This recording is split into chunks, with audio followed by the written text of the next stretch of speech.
see if you get on. Yeah.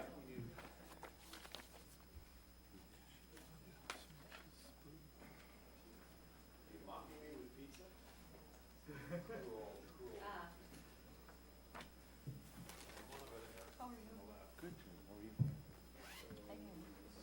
Are we about to start, or are we like still 3 or 4 minutes away? We're still 3 or 4 minutes away.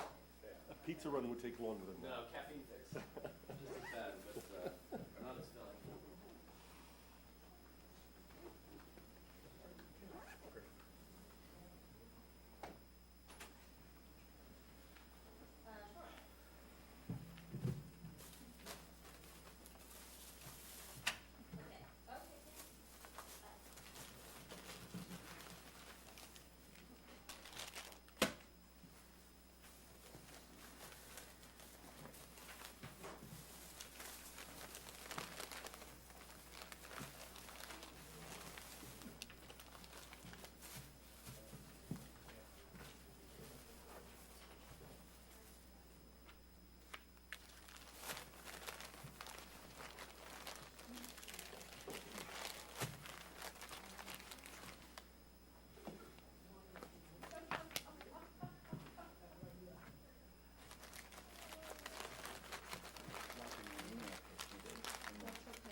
Do you have time on Friday to talk to the MIT guy? They can do any time tomorrow, anytime Friday. Yeah, I should. What works for you?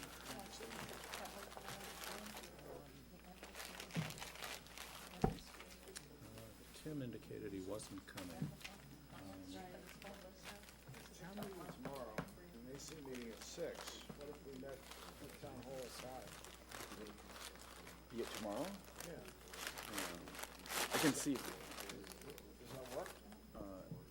Yeah, that maybe you might want to do it at your office so that you can see the spreadsheet. Oh, I see. You can do this by phone.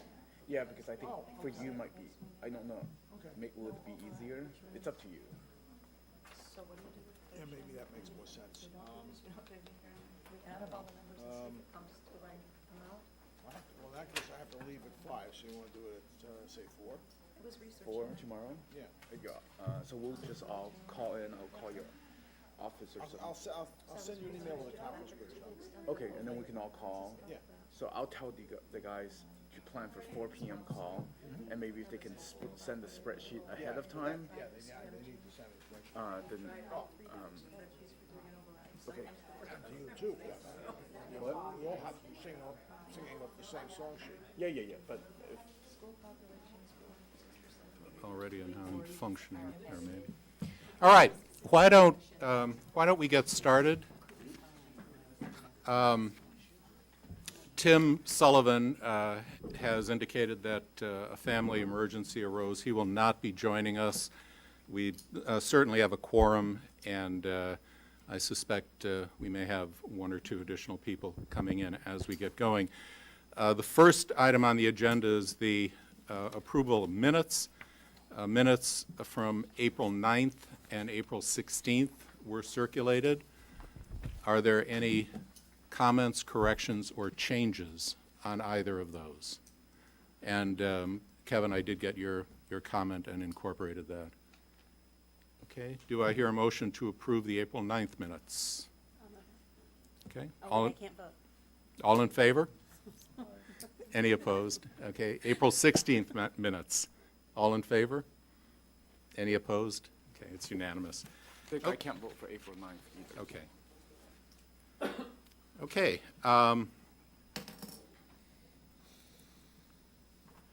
The first item after that on the agenda is the municipal subcommittee report. Michael, you are up. Try to be brief with that. The write-up to sort of walk through quickly. I'll try not to repeat any information that you've already seen before. And then I've got some additional information that I've sort of put together in the meantime, just for that I want to discuss. just sort of starting with the write-up. You know, again, we did this departmentally, looking at the 8 largest sort of town departments, going item by item. You know, one of the things we identified was the hiring of part-time crossing guards to perform crossing guard activities currently performed by parking control officers. We've got a little bit more information about this than the last time that we talked about it. As some may recall, there are 9 parking control officers that spend about 3 hours a day during the school year serving as crossing guards. And obviously, while they're serving as crossing guards, they can't write tickets. There's a limited amount of information that we received, basically charting ticketing from about last summer up till now. That was provided by the police department. And based on that, and if you account for what it might cost to hire part-timers to fill the roles of the crossing duties, you could probably generate somewhere around $120,000 to $150,000 a year in additional parking tickets if you sort of unleashed those otherwise occupied parking control officers on the general public. That's 120 to 130,000 net. Net, right, of the 80, roughly Or 80,000 to 250. hire those part-timers. Yeah. One of the caveats to that, as I understand it, is that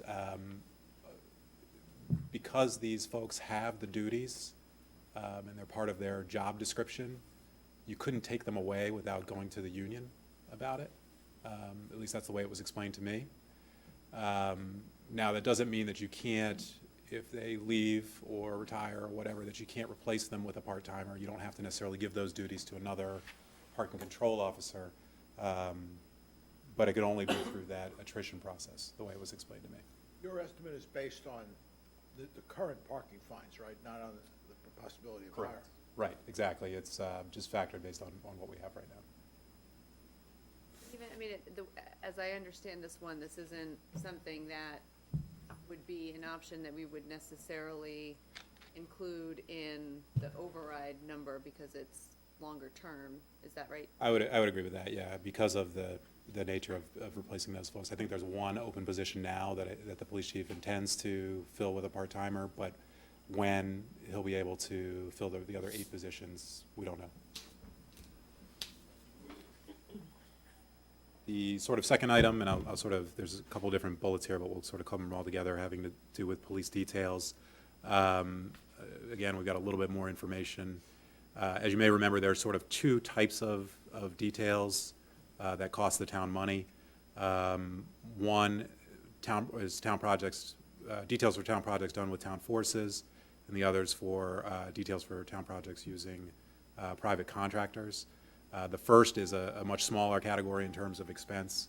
We spent $23,000 in FY13 on details and $71,000 in FY14 on such details, which we're looking at whether you can kind of change any procedures in terms of how they handle doling out those details, but the numbers are so small that it suggests that they're probably doing a fairly good job in being judicious about how they appoint details in those cases. Under the town bylaw, those sorts of details don't require, those types of projects don't require details.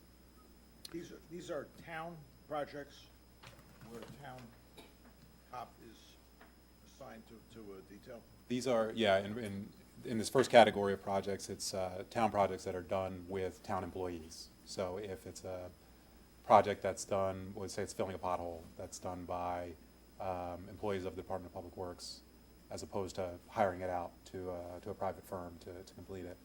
Does the town pay the same rate per hour for the private detail in that situation as would a private contractor? No, there's a different rate. It is the detail rate for when there's when it's a private contractor, and it's overtime when it's using town forces. Although occasionally they will do town forces at straight time if they have someone who's on duty who's not otherwise busy. So it can vary. Michael, can you, did you have a chance to figure out why there was such a large difference between 13 and 14? in terms of the projects done with town forces, no, not yet. It's, you know, largely, I suspect it's just whatever projects were being done, but I don't know what the difference was. That's So something you don't believe it's procedural? I don't necessarily, no, I don't have any reason to believe it's procedural. That doesn't mean it's not. But, you know, it's a large percentage difference in terms of the increase, but in terms of a dollar amount, you know, it's not a huge dollar amount. So could I interrupt for 1 second? Let me introduce Ben Franco, newest member of the Board of Selectmen, who will be joining us, sitting in. Ben, if you want to introduce yourself, make any comments? Sure. Well, it's great to meet all of you. Some familiar faces here. My name is Ben Franco. I'm, as Dick said, the newest member of the Board of Selectmen.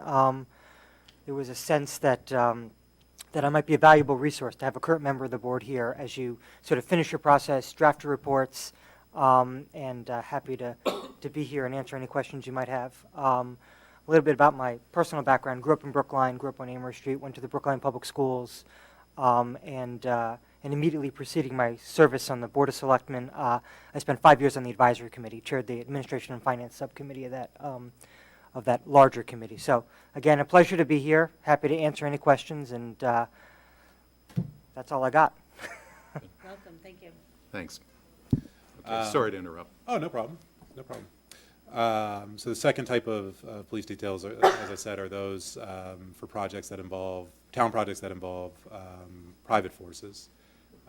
Over the last, I think it's 8 years, this average is taken from, we've spent about $380,000 per year. The average may be a little top-heavy, just due to some of the water and sewer work that was done over the past few years, which we were reimbursed for by the MWRA. But nevertheless, it's not so far off in terms of an average, even when you consider that. So is it 380 net of the reimbursements? No, it's not. That's a good question. It's not. It's 380, and perhaps it should be adjusted to reflect that if we can. Yeah, sorry. It would be, I think, useful if you have history, to go back a bit and let us see the history and how it's kind of varied. I'm just kind of curious. Yeah, we do have data over the last 8 years. I don't have it with me right this second, but we do have that. Yeah, if, this I think would include, if it goes back 5 years, would include the Lower Beacon Street MWRA water and sewer project. Right. And that, my understanding, was completely reimbursed by the MWRA. The road work done by private contractors, I think, is done with Chapter 90 funds, with state funds.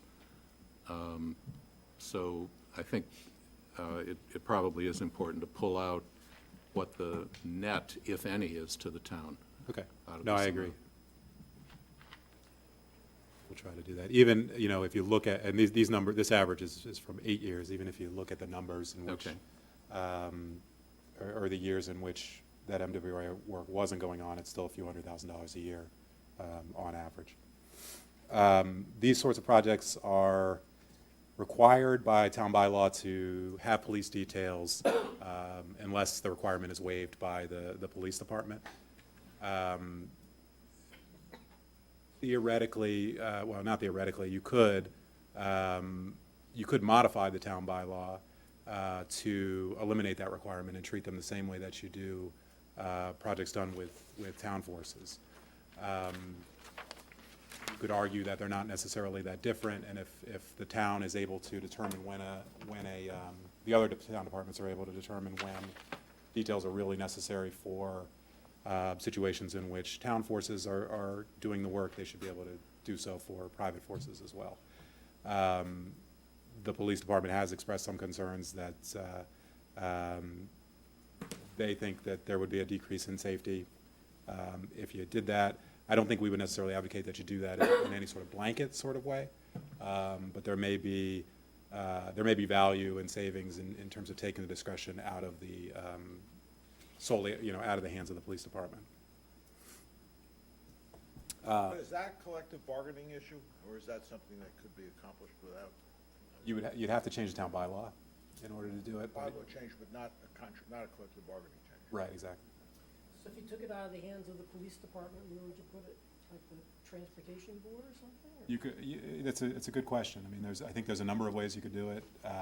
You could put it in the hands of the department that is doing the work. So, a lot of the times it's DPW, sometimes it's the building department. You could create some sort of joint process, which may not be effective, but there are ways that it could be done. We haven't necessarily suggested any, but it could be done.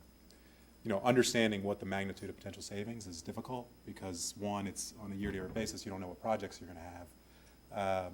And two, there are gonna be some projects where it just doesn't make sense not to have police details. They're just gonna be of such a nature that no reasonable person is gonna say, we shouldn't have police details here. But,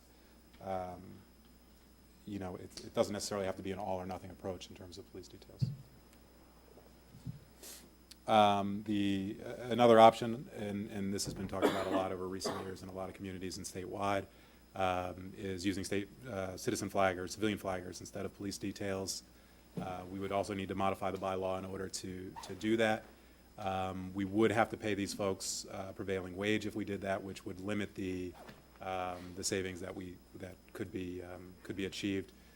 Our estimate is that you could save maybe 10 to 25% on the detail costs, not the cost of the whole project, on using civilian flaggers versus police details. There was a state auditor report a couple of years ago that looked at this issue. Did you review that data and use that, or is this sort of wholly on your own analysis? I'm going to look to Jim for that, because I know, I don't know if you recall, Jim. Yeah, what we're looking at was what the current prevailing wage is compared to what they would be paid, and that's just a straight line comparison.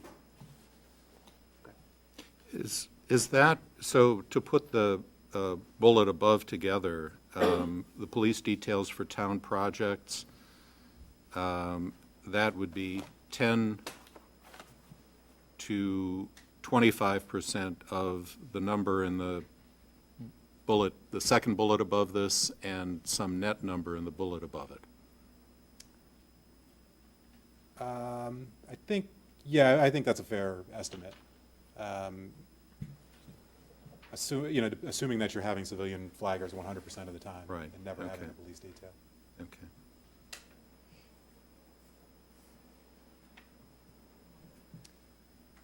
Moving on to sort of some of the public works options. And again, a lot, to piggyback on Beth's point earlier with regard to the crossing guards, these are also obviously changes that you probably couldn't bank on for, with regard to an override, but nevertheless, there are things that we looked at. Public works, the first thing that could be considered is a rebid of the fleet maintenance contract. The last bid of the contract was, the scope left a lot to be desired, and it was perceived that there were a lot of uncapped cost risks that the contractors were factoring into their bids, which may have artificially inflated the bids. Whether or not you could certainly bid it out again and with a more precise scope, and look for savings that way. Whether or not they'd be achieved, we don't know. Solid waste contract, we do have a little bit of new information since the last time I think we spoke in front of this group, and you have the slides with you, but I'll pull them up on the screen too.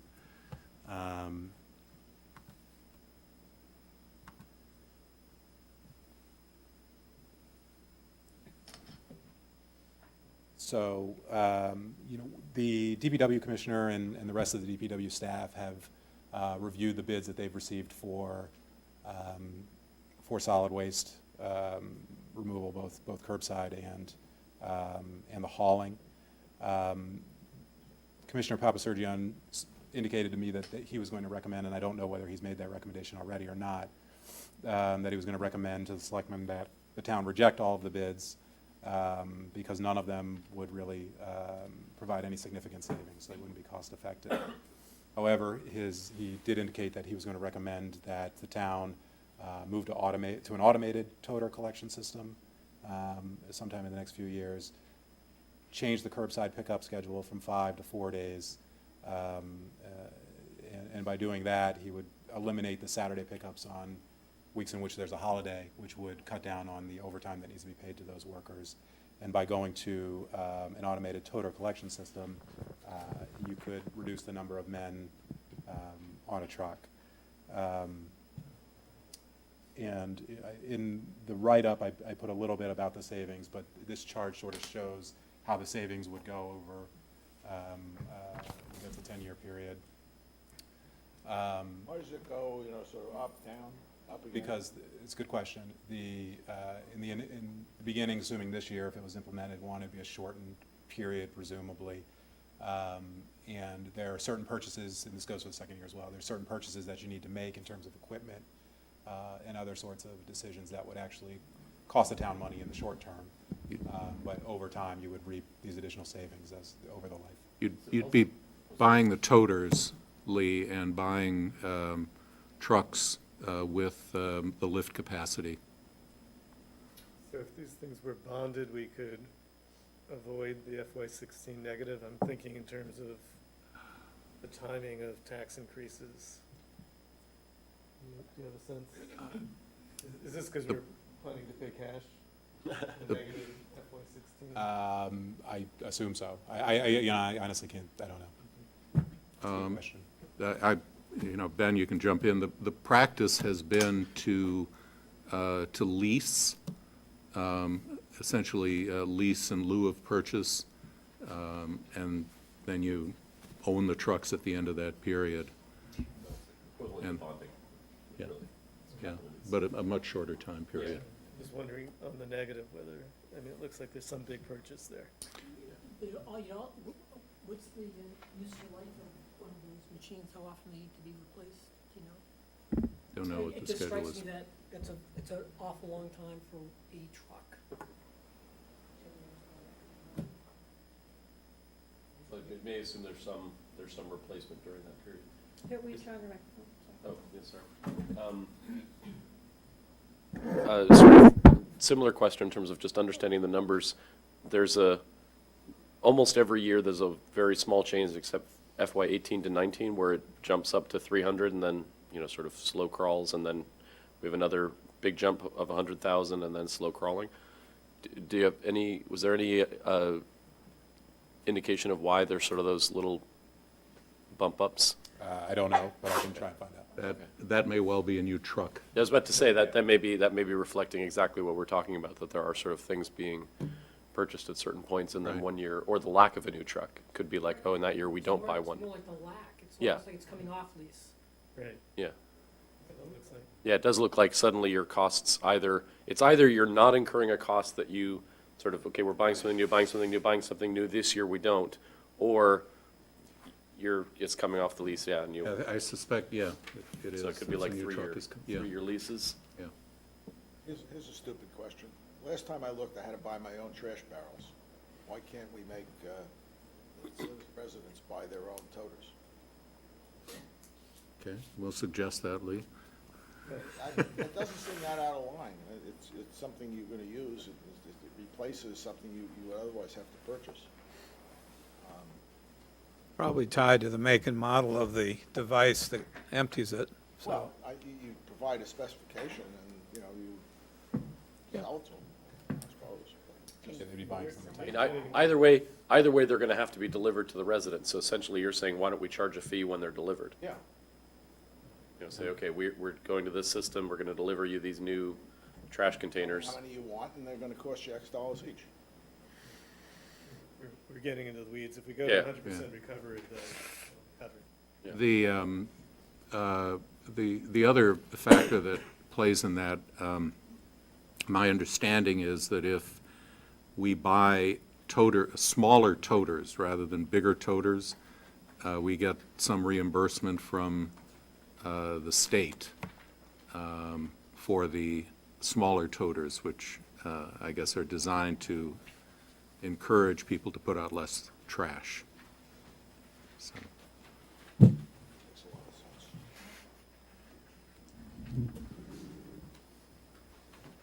sense. And since, Ben, since you're here, I will ask you,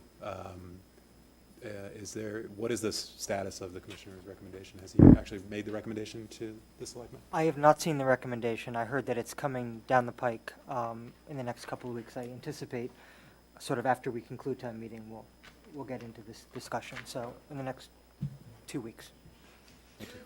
I mean, since this is a recommendation coming from the DPW, is this in Sean's numbers already, or is this not in Sean's numbers? I don't believe it is. Okay. It's not. That's my understanding, yeah. It's not. Michael, I want to go back to the prior item for a moment about the fleet maintenance. Were you made aware that there are expenditures related to that involving training of our personnel and certification of our personnel by the various manufacturers? And so there is some costs there, as well as, if memory serves me right, there's actually a CIP item related to that, including facility-related items. And so I'm not sure if you've actually captured all of those in the potential. I think what we really need is, since this is coming from Andy, is to get the background from his numbers and how he came up with this, because it doesn't sound like you independently. I didn't, no, I did not create Not this. you, Yeah, the group. right. So perhaps we can ask him for his spreadsheets or something like that. But I think Sergio's question was on the prior item, right, with regard to Fleet fleet, maintenance. fleet maintenance, Or yeah. not as Not incorporated on- to this, I'm sorry. Yeah, no, it's okay.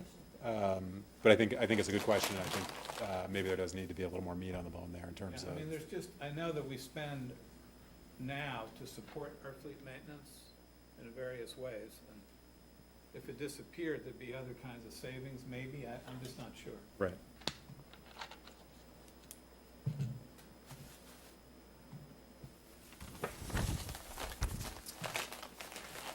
Let's see, moving on to further down in the DPW, in our write-up. We've talked about this before, this possibility of outsourcing parks and open space maintenance, savings of 45 to 73,000 a year. Moving somewhat quickly through firefighters, we talked at length about reducing firefighter staffing from 4 to 3 and what would be necessary in order to do that. If you did it, as indicated before, if you did it townwide or among all companies, you'd save about 2.9 million per year. And if you did it on just engines, you'd save about 2.1 million a year. But of course, it does require collective bargaining, and it's an extremely controversial issue. Another option for the fire is eliminating a fire company, which does not require collective bargaining, but is nevertheless similarly difficult from a political perspective. One point of clarification, and Sergio noted that I made a mistake in the last presentation with regard to reserve companies. There are currently, with 7 full companies, you have 2 in reserve on when there's a working fire, because 5 companies generally respond to a working fire. I previously had said 6, and that was a misstatement, so I just wanted to correct that. So if you eliminated a company, you would have 1 less reserve, but it wouldn't go down to 0, it would go from 2 to 1. Out of curiosity, did you ask the chief if he had to choose between one of those 2 options, which he would prefer? He would eliminate a company.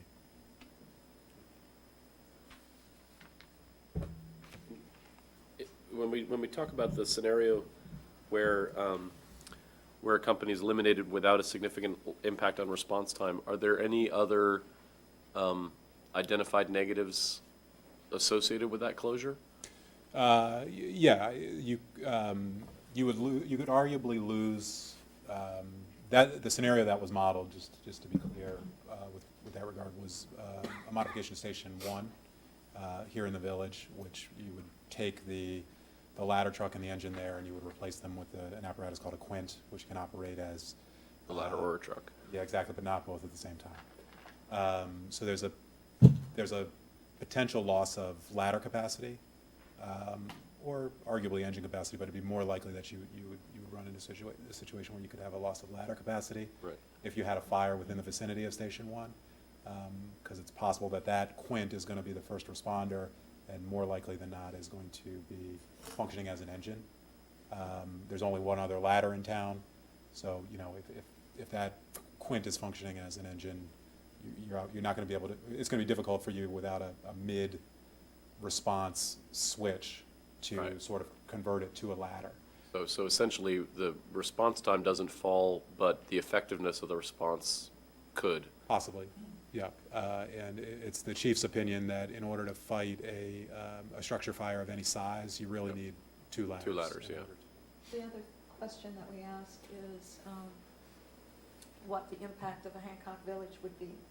If you eliminated a company now, would you need to bring something back again? And the chief was not happy with the coverage in that part of town at all, in terms of distance from existing stations. Did you look into any issues of insurance rates, whether or not closing a fire station would increase insurance? We did look at that, and like several other reports before us, we found no indication that there would be an effect on insurance rates, even if the rating, the ISO rating, changed. This might be an invented memory on my part. I seem to vaguely recall at some point there was discussion of part-year closings. The idea that in periods where there's a lot of overtime, that it's very expensive to have all the companies.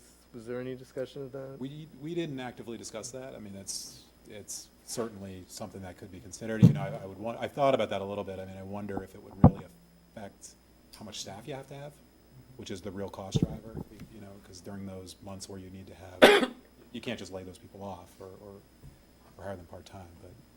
Why are there seasonal, Because people take vacations in the summer. I think actually either Newton or Cambridge, I think Newton uses that model, They do, yeah. perhaps Cambridge. One uses a seasonal model, one uses a model with different levels of manning on. Right.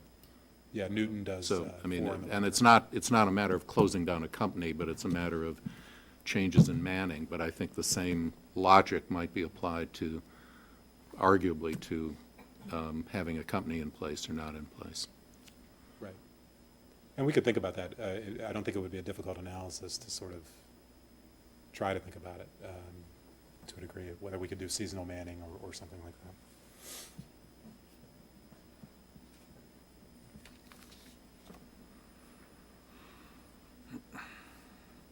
We talked a little bit about emergency call response. Again, this is not necessarily, it's hard to chart what you would be able to save if you were able to do this. Certainly, there are probably some savings in terms of wear and tear on the vehicles, but it's difficult to predict.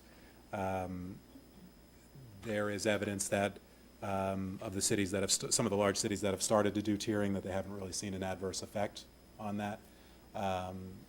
Whether it's a cost saver or just a good idea, it's something that certainly could be considered. Moving on, building department, because of the anticipated, increased workload of the department throughout the year, we didn't necessarily think that there were really any considerations for reductions in the building department.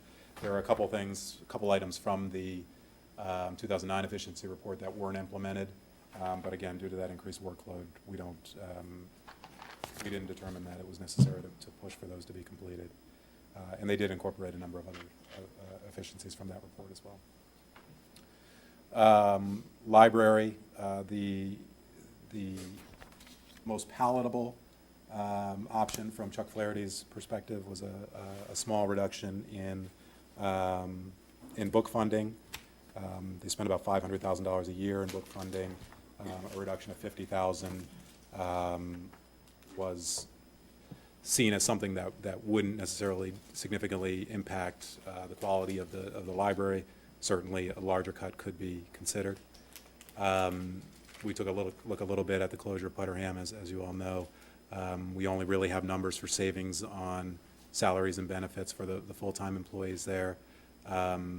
But certainly there are other savings with regard to materials and utilities that we don't have, but that certainly could be realized. Look into the use of Wareham for other purposes, such as beep, for example? We didn't look into that, but that's certainly something that we noted, that it could be used for another town purpose. You know, if there was ever consideration of unloading the property, that could be considered. You know, how many square feet in that building? Janet, do you know that offhand? I don't We know. didn't get into that kind of detail because we were looking at operating costs, Okay. and that's more capital use, sort of the long-term plan and looking at all of our assets that we discussed last week. Right. You're welcome. Just backing up to the bullet regarding purchase of materials, one thing that I recall discussing, maybe here, maybe, I think it was in the full committee, maybe it was discussed at a subcommittee level, was the library's use of their endowment and the percent of the endowment that was used relative to benchmarks, and I'm wondering if that's a potential replacement here. Actually, according to Chuck, he felt comfortable with the 50,000 because he thought that they would be able to get additional funds from the trust funds.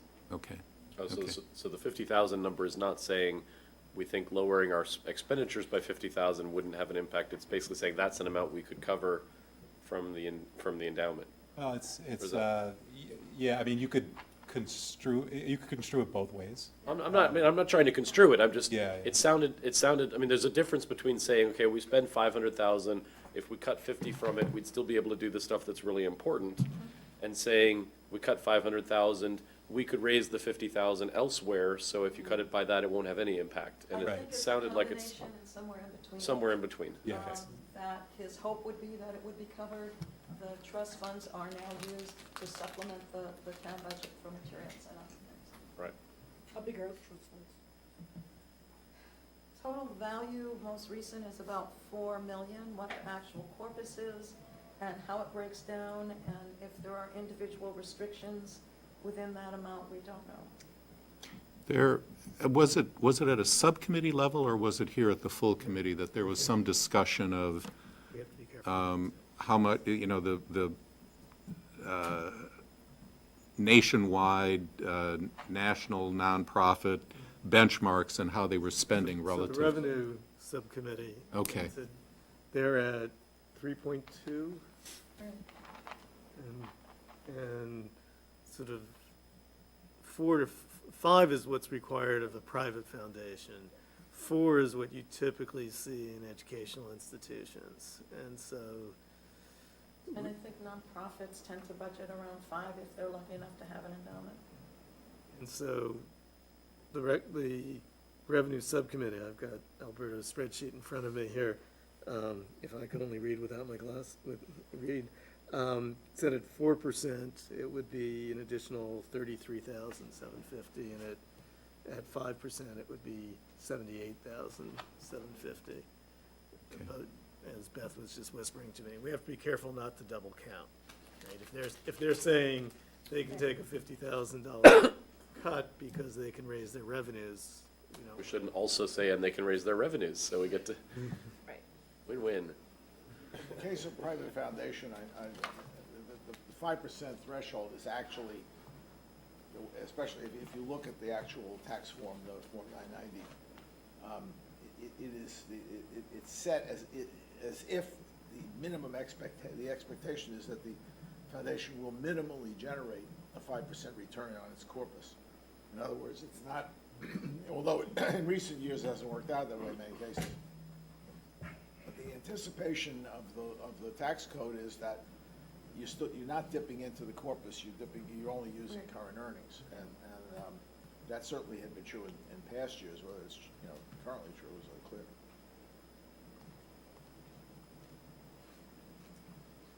One of the other things that we're continuing to look at, and we don't have 100% clarity on, is Sunday workers at the library and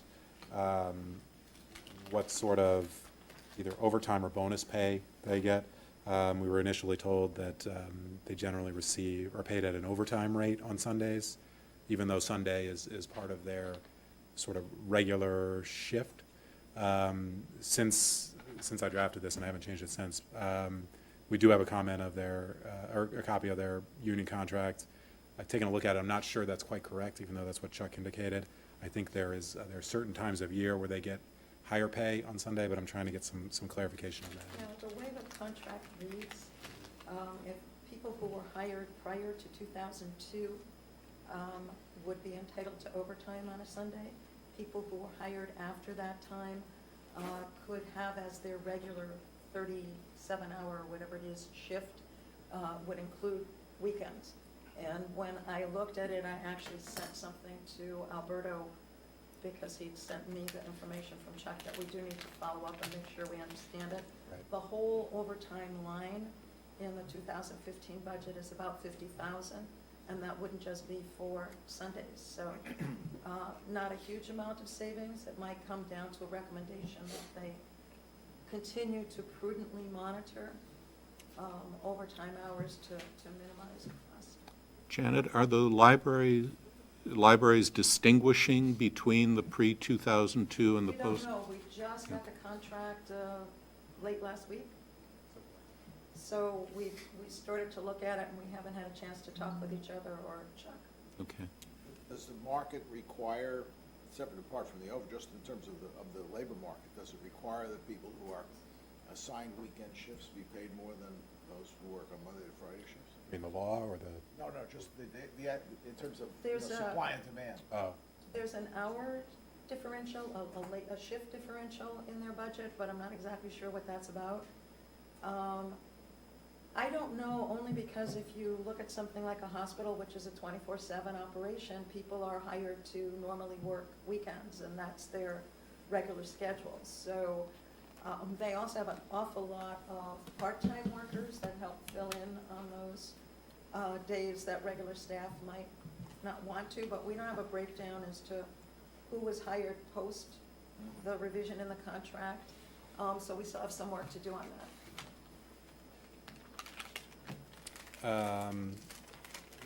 Certainly, reducing hours at our libraries is something that could be considered. It doesn't have to necessarily be at all of them, could be at one or two. It's hard to sort of forecast what you might be able to save by doing that in terms of staff savings without sort of understanding what you're shifting to, where you're removing the hours. So there's not a lot of lot that we can project there. Information technology. Mike, can I just answer? Lee had a question about the size of the library, Putnam. I looked it up. There's a website that tracks library characteristics, and 99,425 is the square footage of the Putnam Library. Of the building. That's right. Suspect. I mean, I've never been there, so I'm on the 80%.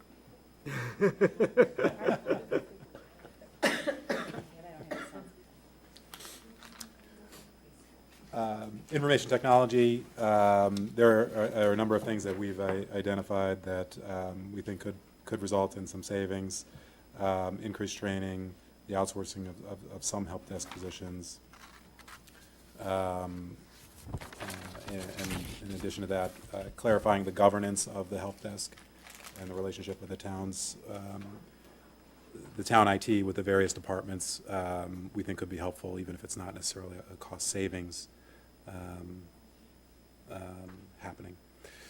Health and Human Services, they're very sort of straightforward options that could be considered.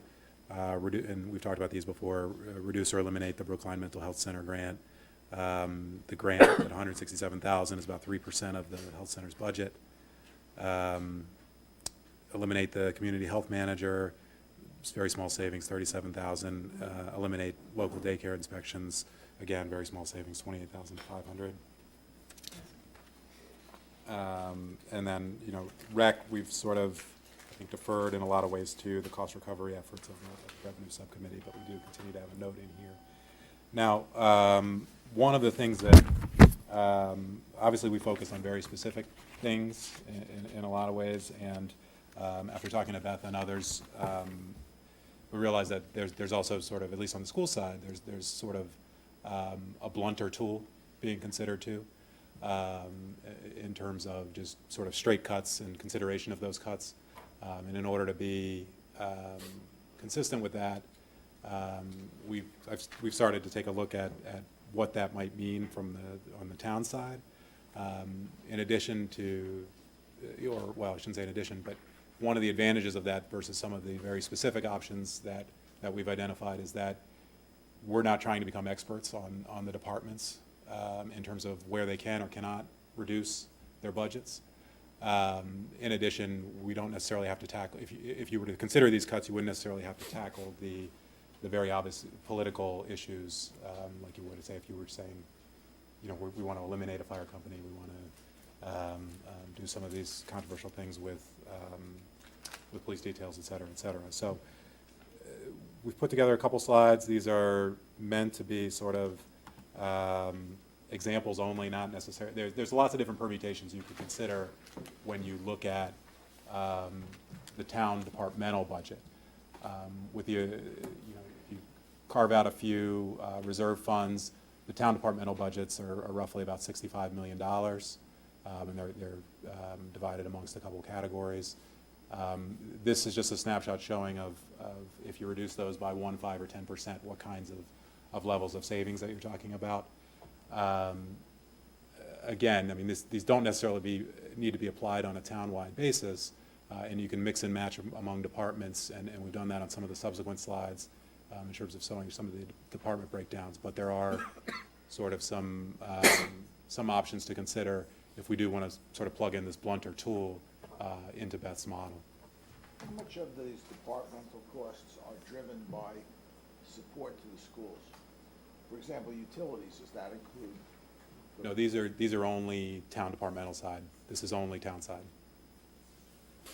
No, but some of the town departments perform work for the schools that aren't in the school's budget. Okay, I don't know the answer to that. They go there by allocation or No. by deduction from the budget, the revenue side.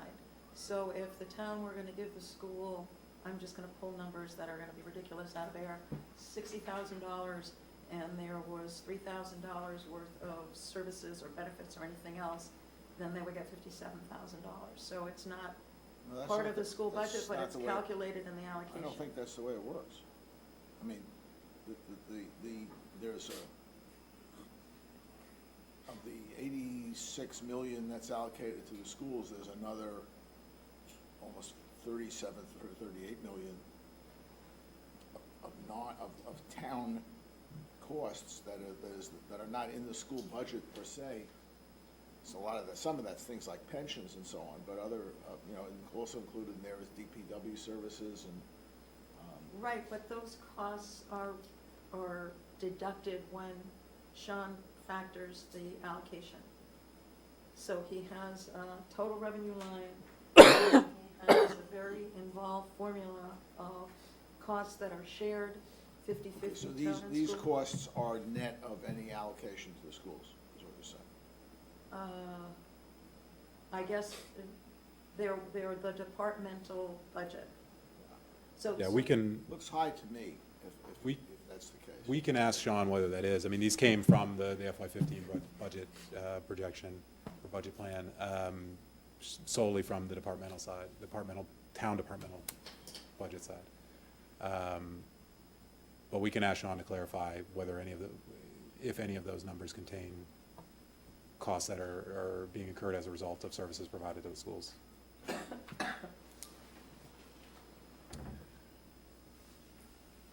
Again, you know, I mean, I think the point of sort of looking at this is just to understand that you don't have to go a long way in terms of reducing town budgets, or the town budget, departmental budgets, in order to start to get to significant savings.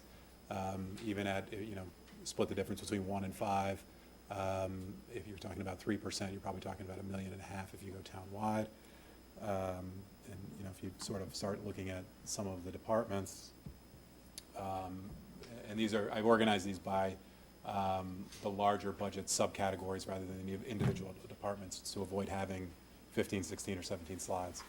What is capital?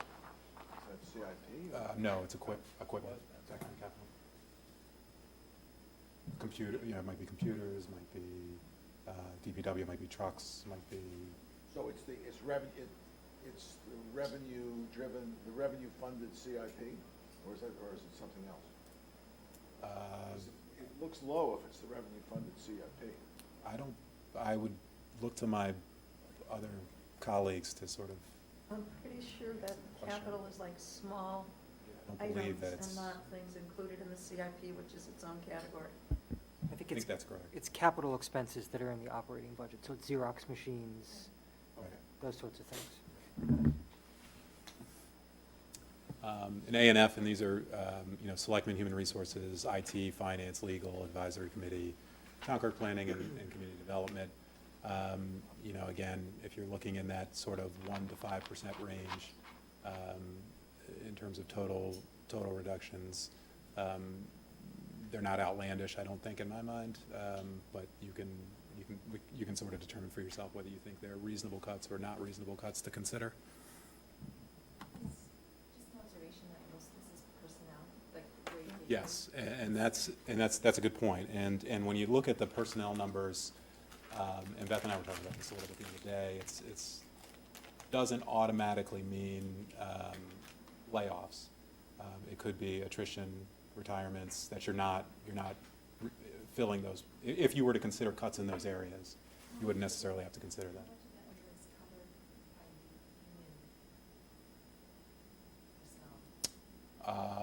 I don't know the answer to that. I don't believe, although I would have to check, I'm not sure if a layoff was due to funding loss, I'm not sure that you would have to go through the union in order to do that. But you wouldn't necessarily be able to cut something like utilities because they're Right. going to be what they are. Yeah, no, that's true, and I went for uniformity in sort of putting this together, and I reckon, and you're probably not gonna cut the intergovernmental, the 20,000 that's in the DPW budget, and maybe some other things too. This is just a very broad look. I didn't wanna start getting into a very sort of fine-tooth comb look at this yet, although that's something that Beth and I are gonna be talking about in terms of, and others, to incorporate into the model, and what's the best way to do it and analyze it. Public safety budget, this public safety budget is fire, police, and building. That's the way the town categorizes them. And you can get a sense of what certain budget reductions would be there.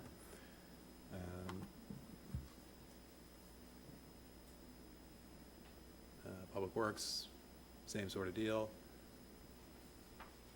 And you have these in your packets as well, so, you can sort of take a look at them at your leisure.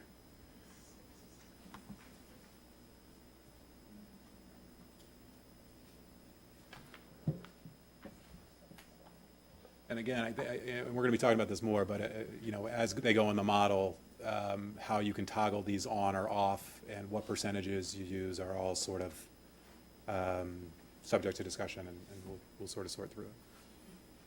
So, just out of curiosity, to the extent that you were to use a blunt tool like you have here for the town, I assume the answer to the question is no, you haven't looked yet, but to the extent that we've got places where we're looking at cost recovery, in terms of what we're able to get back on the revenue side, has that been incorporated into coming up with nets or not? That's a good question, is how that would mesh together in the model, and because there's some conflict there. So we need to think about how we could do that, if we could do that. I have just an informational question that somebody could refresh me on. In the, whatever it is, $35 or $38 million, which are town side dollars that go or are applied to the schools, does that include two departments that I just can't remember? One is legal services. The legal, Some portion of legal is associated with, you know that. And the other question was on HR. That I'm not sure about, because school has its own HR function, so So they don't utilize the town's, I don't think so. Maybe. and that's true even for insurance related to medical, So all of the No, no, no, benefits medical are is all, covered. yeah, medical is all covered. but there are administrators that I'm thinking of, not the insurance itself. You mean the staff? Yeah. Who guides or counsels school personnel on those questions? As far as I know, all benefits come out of the town personnel office, but Susan might know different. No, I'm trying to calibrate level of detail in conversation, but Yeah, I maybe mean, it's just easier to ask. Yeah, I There mean, are the- consolidated things, I mean, payroll. right, there are consolidated things, and those consolidated things are not in these numbers. They're intentionally left out. These are department-specific. Things like benefits, for example, are not in here. For variety, for that and for other reasons.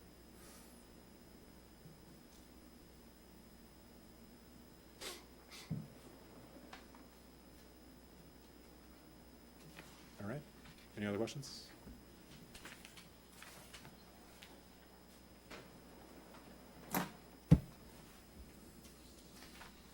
So, that actually brings us to deliverables. One thing that struck me, Technology, did it? is that there are aspects from various committees that really should be combined here, for example. So what I was saying is that there really are findings from different committees that we are going to have to pull together, and the discussion of the library and the findings of the Revenue Committee relative to the endowment and the findings of the Municipal Committee with regard to book purchasing obviously should be combined as we go forward. So that is one aspect. Do you want to take this part of the discussion about deliverables? Sure. And I'm going to hook up while you're doing that. Okay. So, we've had a number of conversations over the last 6 months about what we want to deliver at the end of this. And to quickly sum up, I think we all agreed that if there are 2 or 3 pagers from each subcommittee that each subcommittee could vote and feel comfortable with and get consensus on, that would be one important piece of it. A second important piece would be getting this fact base as clear as possible so that everyone could agree on it, and ideally getting a consensus vote on that also.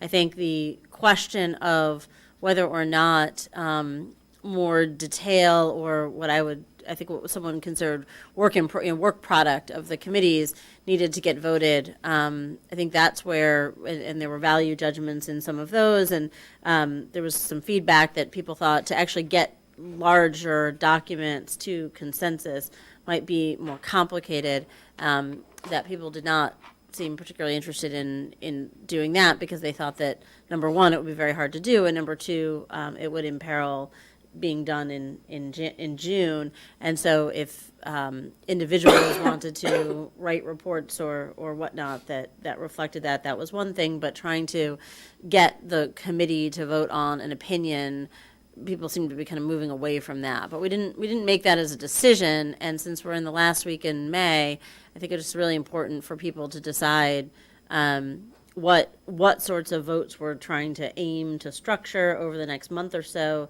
and what the work is to get there.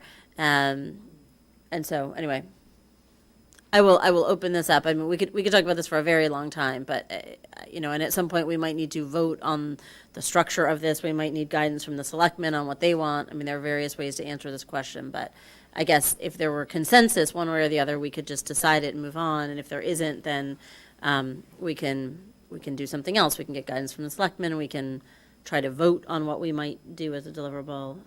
But anyway, let me stop there and ask whether, beyond the things that we've clearly agreed on, these 2 or 3 pagers and the fact base, does anyone feel the need to try to bring other things that the committees have deliberated to votes?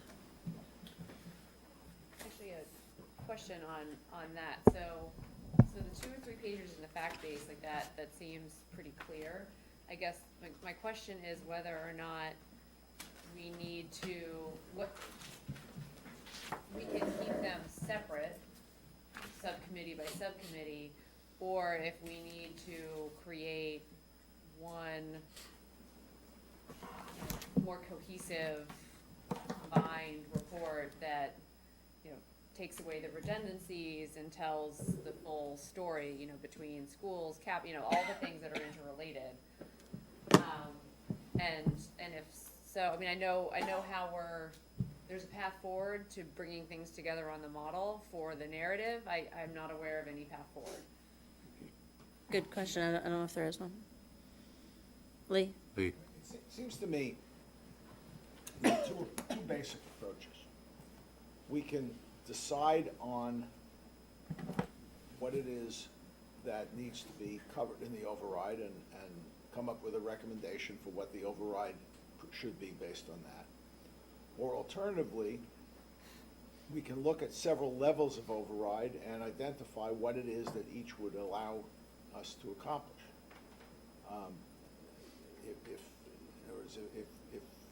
If we go with 5%, you can do such and such. You might have to close a fire station, or you might have to do something else, or forego something, whatever it is. If you go to 10% or 15%, whatever the numbers are. But it seemed to me that, from my perspective, I think that's a more constructive approach. So I should have been clear. I think I 100% agree with you, Lee. I think the idea of delivering the fact base, the scenarios, one of the things that we talked about, and I'm sorry I didn't mention this, was exactly what you just said, which was, running illustrative scenarios. Not saying that this is the only way to get to a 5% number or 9% number or whatever it is, but just saying here are different ways. So for example, if what you wanted to do was only have cuts on the school side, here's what that would look like. If you wanted to split cuts 50-50 schools, town, here's what that might look like. If you wanted to really turn up the dial on non-tax revenue, here's what that would look like. So you could imagine some themes or something, but I think the question is whether, I think everybody agreed on that. The question was whether we're going to try to vote on which of those, beyond that. I'm not of the, I don't believe that is the expectation of the selectmen, for us to recommend and vote on. Okay. It was included in the charge, the idea, the concept of a recommendation, and maybe we'll get there. Maybe we could. But I think that one thing that we've learned is that there are just so many moving parts here. Yeah. And so many ways to get to the same bottom line that it might not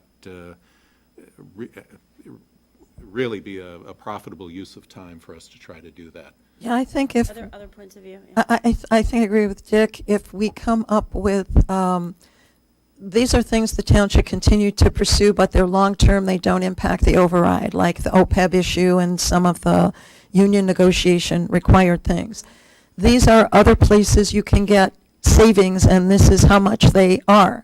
5% override means you need to come up with a total of X, 10% something else, and not try to, because I don't think we can. There's an endless number of permutations to get where we want to go. Okay. So anyone have a different, go ahead. Yeah, I want to go back to something that Cliff said, which is that if we're going to be successful, there's going to have to be shared suffering. Or I forget, was it shared pain? Close enough, right? And I'd actually like to see how close we can get to a consensus on what that should look like. Past override study committees have not been able to get to a consensus, but they got to 2 competing points of view at least that weren't all that far apart. We may not be able to get there, and we're trying to get there too early because we're not going to know what it's going to look like in March. But I think we should try. This is a diverse committee. If we can get somewhere near a consensus, that will be great. If we can't, then we're stuck with there are multiple scenarios, choose the ones you want. Yeah, okay. I think that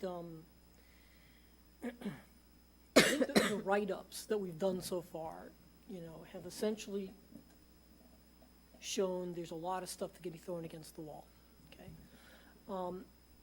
I think it would be useful for the community, for us to do something more than kick the can to the selectmen, who, with all due respect to them, aren't necessarily going to have the same current level of in-depth perspective on some of these things. And in fact, on some of these things, they may not ever get the kind of in-depth perspective that some people around this table have, because it's not necessarily in their purview. Because there are so many different permutations, I think it actually presents an opportunity to create a few different scenarios that the selectmen might be then able to use as a guide, and the community might be able to begin discussing or debating, as opposed to not giving people any sort of guidance or thought. And I think we can do that without having to, I'm not saying it's gonna be easy, but because there's so many different ways, you can come up with a variety of different things that someone's gonna feel comfortable with one set, even if they're not comfortable with a different set. And I think that's a potentially good thing for us to do. I don't know that Okay. I actually understand what you two are I'm- saying. We don't either. So does this mean that what you're saying Behind the is curtain. we should get consensus on an override number and then say there's a number of different ways to get there? No, Or are no, we no. getting consensus on the split between, the shared pain between town and school, or both? Like, what is this actually? So let me give you my own perspective, okay? So one of the things we've talked about before is, here's the ask, here's, so it's 11% plus whatever. Here's ways to get that with or without some cuts, all right? Maybe that's a no-cut scenario. There's we're not gonna raise anything, and here's what the disaster scenario, you take an override to people and they vote no, what does that turn out to be? There's some things in the middle, let's say it's a 5 or a 6%. To get to 5 or 6%, there are lots of different ways to do it. I think it'd be useful to show a few different ways to do it, okay? And in those few different ways, you're gonna be pulling on different levers at different levels. And I think that provides the community with the opportunity to see, well, if we take a little bit more from the schools in this scenario, this is what it looks like. If we take more from the community, the town, in this scenario, that's what this looks like. You could get to the same place with either one, but it lets people then see what some of the trade-offs are. I don't see how we can move forward with a scenario. You can't just say a 5% or 6% scenario and pick, because that's the number, and then pick one set of variables. Except that ultimately, the selectmen, the voters aren't going to be voting on a scenario, they're going to be voting on a number. And the selectmen will be the ones, and correct me if I'm wrong, but my understanding is the selectmen will structure the override, specify the amount that will be put on the ballot, and then what it will be used for. Actually, not. Not? Insofar as the schools are involved. Except, well, it won't tell the schools how to spend the money, but That's it'll right. indicate how much of the override goes to the schools. But I think also, my understanding, and please correct me if I'm wrong, but from talking with members of the school committee, is that the expectation is that as part of, officially the town only hands the school committee an amount of money and the school committee decides how to do it, but that for the purposes of discussing an override, the school committee and the selectmen would get on the same page, and the communication to the voters would certainly include what the school committee foresaw happening as a result of any changes to their budget, so that. Carol? I am trying to square tonight's conversation with the last conversation we had on That's Monday night. dangerous. And what I think I'm hearing this evening is, let's sort of make some recommendations regarding what ifs. And last week, the capital subcommittee tried to make a recommendation about an approach.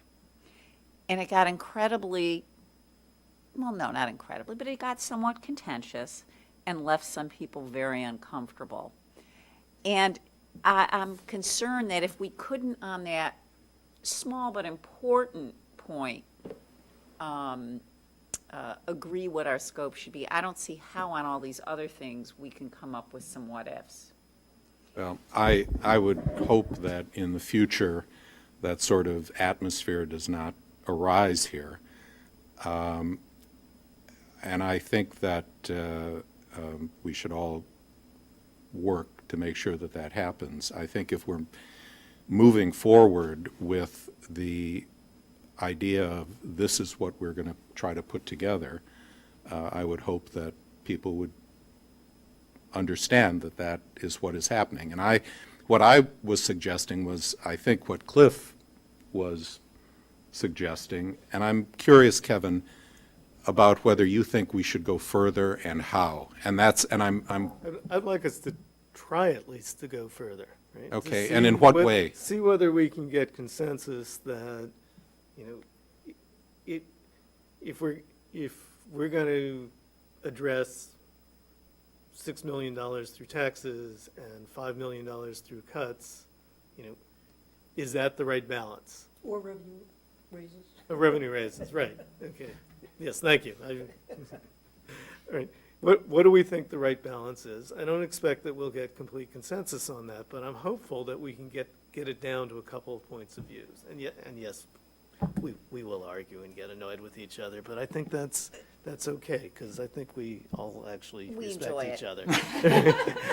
But I guess I'm trying to understand, are we talking about in the abstract only, or saying we think we want to raise this amount of revenue, this amount of cuts, and leave it at that, and say, we've given you a pool of options to choose from as to where you get that revenue and where you get the cuts? Or do we want to go so far as to make recommendations as we think this percentage of the cuts should be borne by this population, and this percentage of the revenue increases should be borne by this population? I guess that's what I'm trying to understand, how far. I believe that if we could get unanimity on a statement that said, if the current projections are correct, this is what we would recommend, right, in terms of increases in revenues, increases in property taxes being put to the voters for these uses. And I believe in both of the two past overrides, even within schools was listed in on the override ballot. I might be wrong about that. And these are the cuts that we would recommend. That would. So that's pretty detailed. That would be the best. Now, I would be very surprised if we got consensus on that set of recommendations. So the one process point that I would just urge us all to consider is that if this body wants to take votes on specific cuts, that is a different set of conversations than the ones that we've had to date. I think I just want to support Carol's point from what happens when people see, rightly or wrongly, the work of this committee, which they do not perceive as a political body, as politicized. And so I guess what I'm hoping is that if we are going to go down the road of voting specific cuts or specific revenue enhancements, I mean, we have, for example, we had one person, I'll just take parking meters, I won't even touch the hard ones. We had one person who showed up at a public hearing, one business owner, to tell us that business owners might be upset about parking meters. They're What we parking don't, fines, not- so, well, parking fines, thank you. What we don't have is a set of reactions to the kinds of specific cuts that we would be proposing to vote on. And I think that work clearly is something that other bodies will do this fall. The selectmen are going to have a set of public hearings. The school committee is going to have a set of public hearings. Other boards and commissions might have to have their own hearings if there are things that affect them or things they're being asked to do. And so I would suggest that if this body attempted to take votes on those sorts of things without having hearings on the specific votes we're contemplating, I would just submit that will be complicated for our credibility as a fact-finding body. I disagree with that, because number one, we have had a public hearing on presentations, initial draft thoughts back in December. And frankly, there has been extraordinary little movement in conclusions since that point in time. However, to the extent that you feel that another, public hearing is necessary, for people to come out and say the same things, I'm all for that. Let's get it on the table, because I don't think, I'm not sure I'm gonna hear anything new, but if I do, that's great. Maybe that informs how we move forward, maybe it doesn't, because I don't think we're gonna hear anything new. I think we should still try to accomplish this, because back in August, that's what I thought I was signing up for. And if we don't do that, I think we have failed. Can I just, a question, this is for people who have a longer history with the last override and all the rest. My understanding from the last override, there were two primary issues. One was extended day and the other one was world language. There were some other pieces in there, especially what led to the efficiency committee and other things like that. Extending the day. Yep, sorry. We have Metco, materials fee, technology, capital, enhancement, catch-up, mustard, relish. We have, we've got a ton of things on the plate, and I'm actually, I would start by saying I am very skeptical that we can get there, all right? All that said, if I had to think about how to do it, it strikes me that the shared pain concept might be a useful mechanism. And that is to say, if you did build a couple of different things, where you said we'll assume a 5 or 6 or 7%, we'll assume 11% override, and then you say, what would you need to do as far as options if you shared the pain 50-50? What would you need to do if you want to share it 75-25 or something like that? And have those conversations. We could do it fairly, we'll see pretty quickly where we end up on the most contentious issues. I think they'll end up probably being Metco, materials fee. Technology probably won't be. I think they're doing good work there. I think we'll get past that one.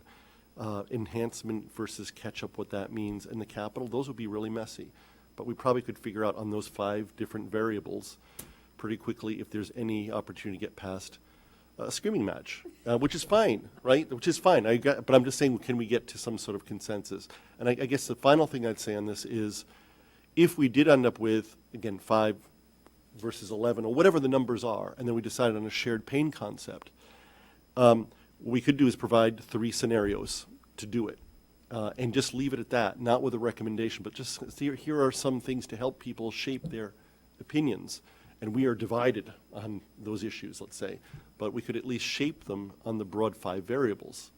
But I say all that with my first sort of, I'm really skeptical. Alberto? I think you're spot on, but here's the problem, and that is we've been talking about, for example, cuts in departmental budgets or sources of revenue. What we have not heard from in all of this time is from the school committee. If the school, we have a wish list from the school committee, but if the school committee got half of that, or a third of that, or 2/3 of that, what would they do? If they're only able to get 40% of what they've asked for, what's the scenario? We've never actually gotten that response. So I don't know how we would do I think what you're proposing is spot on, but I don't know how we get there if we don't hear from the school committee. Alberto, did you want to say something? Yeah, I'm in Cliff's camp. I just wanted to know how we moved here in the fall of 2008, so how did people react to the report from 2008 where there was a majority and a minority opinion? I just don't know. I don't have any context, because I think that's how we could phrase it. I mean, we could take a vote and then identify the 2 opinions. I also think as a voter, if I were to vote for the override, I wanted to know what the override study committee would recommend, because we did the due diligence. I don't know if I would just say yes without understanding the implications of that big dollar amount. Sorry, go ahead. I wasn't on the 2008 override, committee. I don't know if Kevin was, or Kevin was on one earlier, but I can tell you this. Whatever came out of that committee, those issues were extremely contentious in the community. And whatever happens here is going to be extremely contentious in the community. Let's not, there's no way around that. And it's just going to happen. It's just going to be that way. And if it's going to be contentious around this table, I don't think that's a bad thing. I think it's important that this group, and you can't say it's not political because, people ultimately are looking at here. We were appointed by a political body. It's important that this group show that it's done its work and found a way to come up with something, because the voters are going to expect that. And I'm going to say it again. If we don't do something like that, we have not done our job. Okay, let's hear a couple more. Carol and Chad, and then let's see if anyone else. I agree with Lee's point about hearing from the school committee, and also I think if we're going to go down this path that Kevin and Cliff have suggested, we also need to hear from the taxpayers' organizations, because we haven't heard them. And if we're going to propose some scenarios, I think we can't do it without having a hearing specifically designed for that. So I kind of 2 points which may be a little bit behind where the conversation is, but I'm still going to make them. One is if we do go down a path that involves having another public hearing, I would really like us to revisit the idea of a public information session. Because it seems to me that I read these letters that get sent to the committee, and the accuracy of basic facts, even from senior people in organizations that I respect, tend not to be very high. And so I think if we, part of our job is to educate on the facts, and I think if we have a public information session where we say, here are the major findings that we have, you may or may not agree with the conclusions that we end up coming out with, but here's sort of where we are, that would be quite valuable. And then I do think, I'm aspirational. I like the idea that we could really come together at the end and say, we actually, all but two of us or all of us think that this is a recommendation we would stand behind. But I do think we should be very cautious about comparing this override to the last, where contentious as it was, the last override, as I understand it, was essentially about should we increase taxes to pay for a couple of specific things, which I think is very different from saying, should we increase taxes by a larger amount and or make substantial cuts in the things that we've all come to expect. I think cuts tend to be more contentious than should we increase. Yeah, I've found difficulty in looking back at both the efficiency committee report and the previous override, because we're in a very different place. We're doing it all together. We're not looking at cuts, revenue, tax override for specific programs.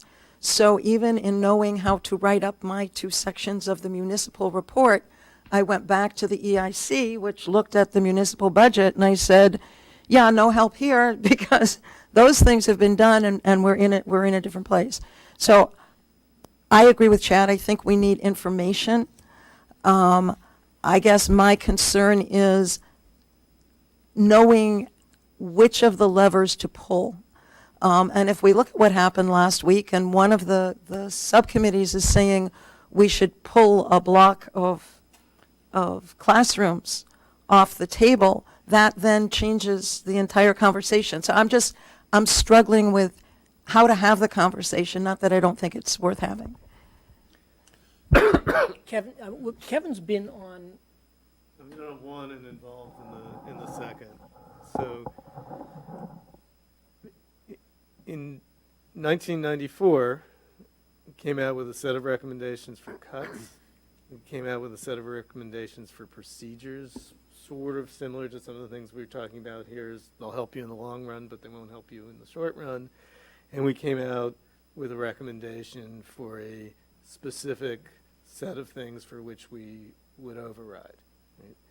And it was very contentious, and in the end we had a majority opinion and a minority opinion. The selectmen in the end went with something closer to the majority opinion, but pared back from what had been recommended. And in that case, some of the people who supported the minority position came and supported the override nonetheless, and some of the people became opponents. In the last override, there was consensus on the committee about a set of things that should be done, and then not consensus about two others. What was put on the ballot was 3 of the 4 things. And so some of the members of the subcommittee who had supported the minority position, which was the 2 parts that everybody had consensus on, became opponents of the override. I would hope that we can get to a point, and let me stop and say, every override committee has been looking at cuts, has thought about whether there are tax increases, has been looking at tax increases, because you can't win the override unless you convince the voters that you've done due diligence on the cuts. So in that sense, I think it's similar. I think what is dissimilar is a greater willingness in this committee to consider politically very challenging cuts. Right? I don't think I saw those in the 2 previous committees. Now, whether with all of that we can come to a consensus or 2 consensuses, I don't know, but I agree with Cliff that that's our goal. Now you agree. We were agreeing before. We were- Okay. If you get Lee to agree with them, then we've really accomplished something. You want to, but do you, are you guys now in agreement about how far we should be pushing? Can I just ask a quick question, just a point of clarification and just a thought. In the 2008 override, if the override occurred and the school committee decided not to implement world language to the extent it's been implemented and had decided not to extend the day, is that possible? I mean, obviously there are political considerations there, but 1 year, is so 1 year is binding for 1 year.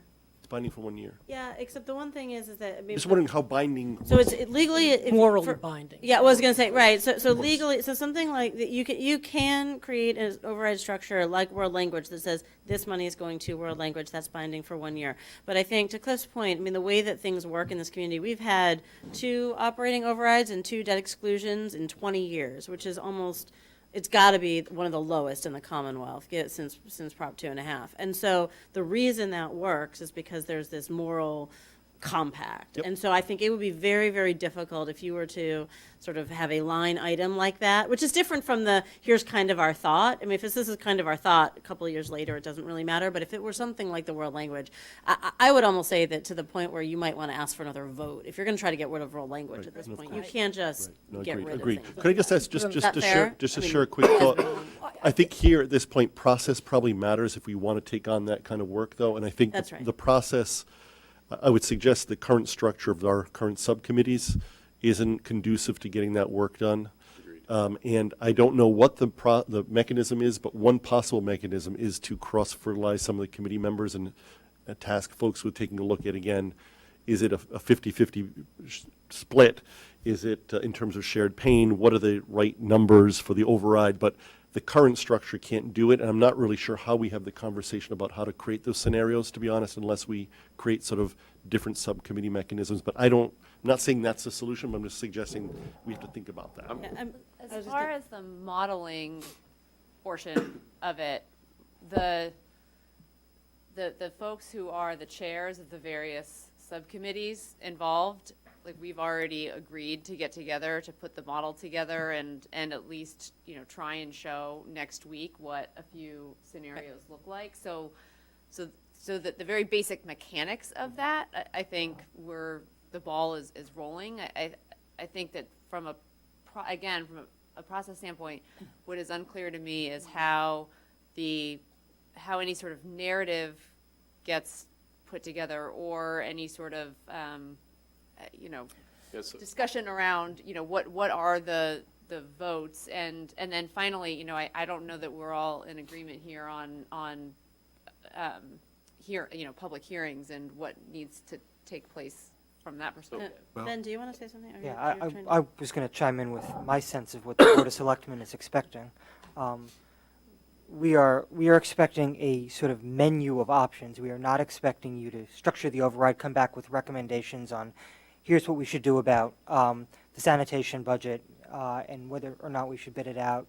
This is what we should do about civilian flaggers or decreasing in detail. We're expecting some scenarios, some possible scenarios. Here's what a 5% cut would look like. Here's what a 1% cut would look like. Here's what a 2.5% cut would look like. But not a formal. This is the package that you should put to the voters in the spring. Let me offer a No, I question. know, but what we just discussed, you're not, that's not what you Well, are, is that? But, see, I'm with Beth. So here's the question I have. So let's try to get specific about this. There are two, I think, approaches to coming up with scenarios. You can take the scenario of we're going to cut, let's say we're looking for $19 million in total.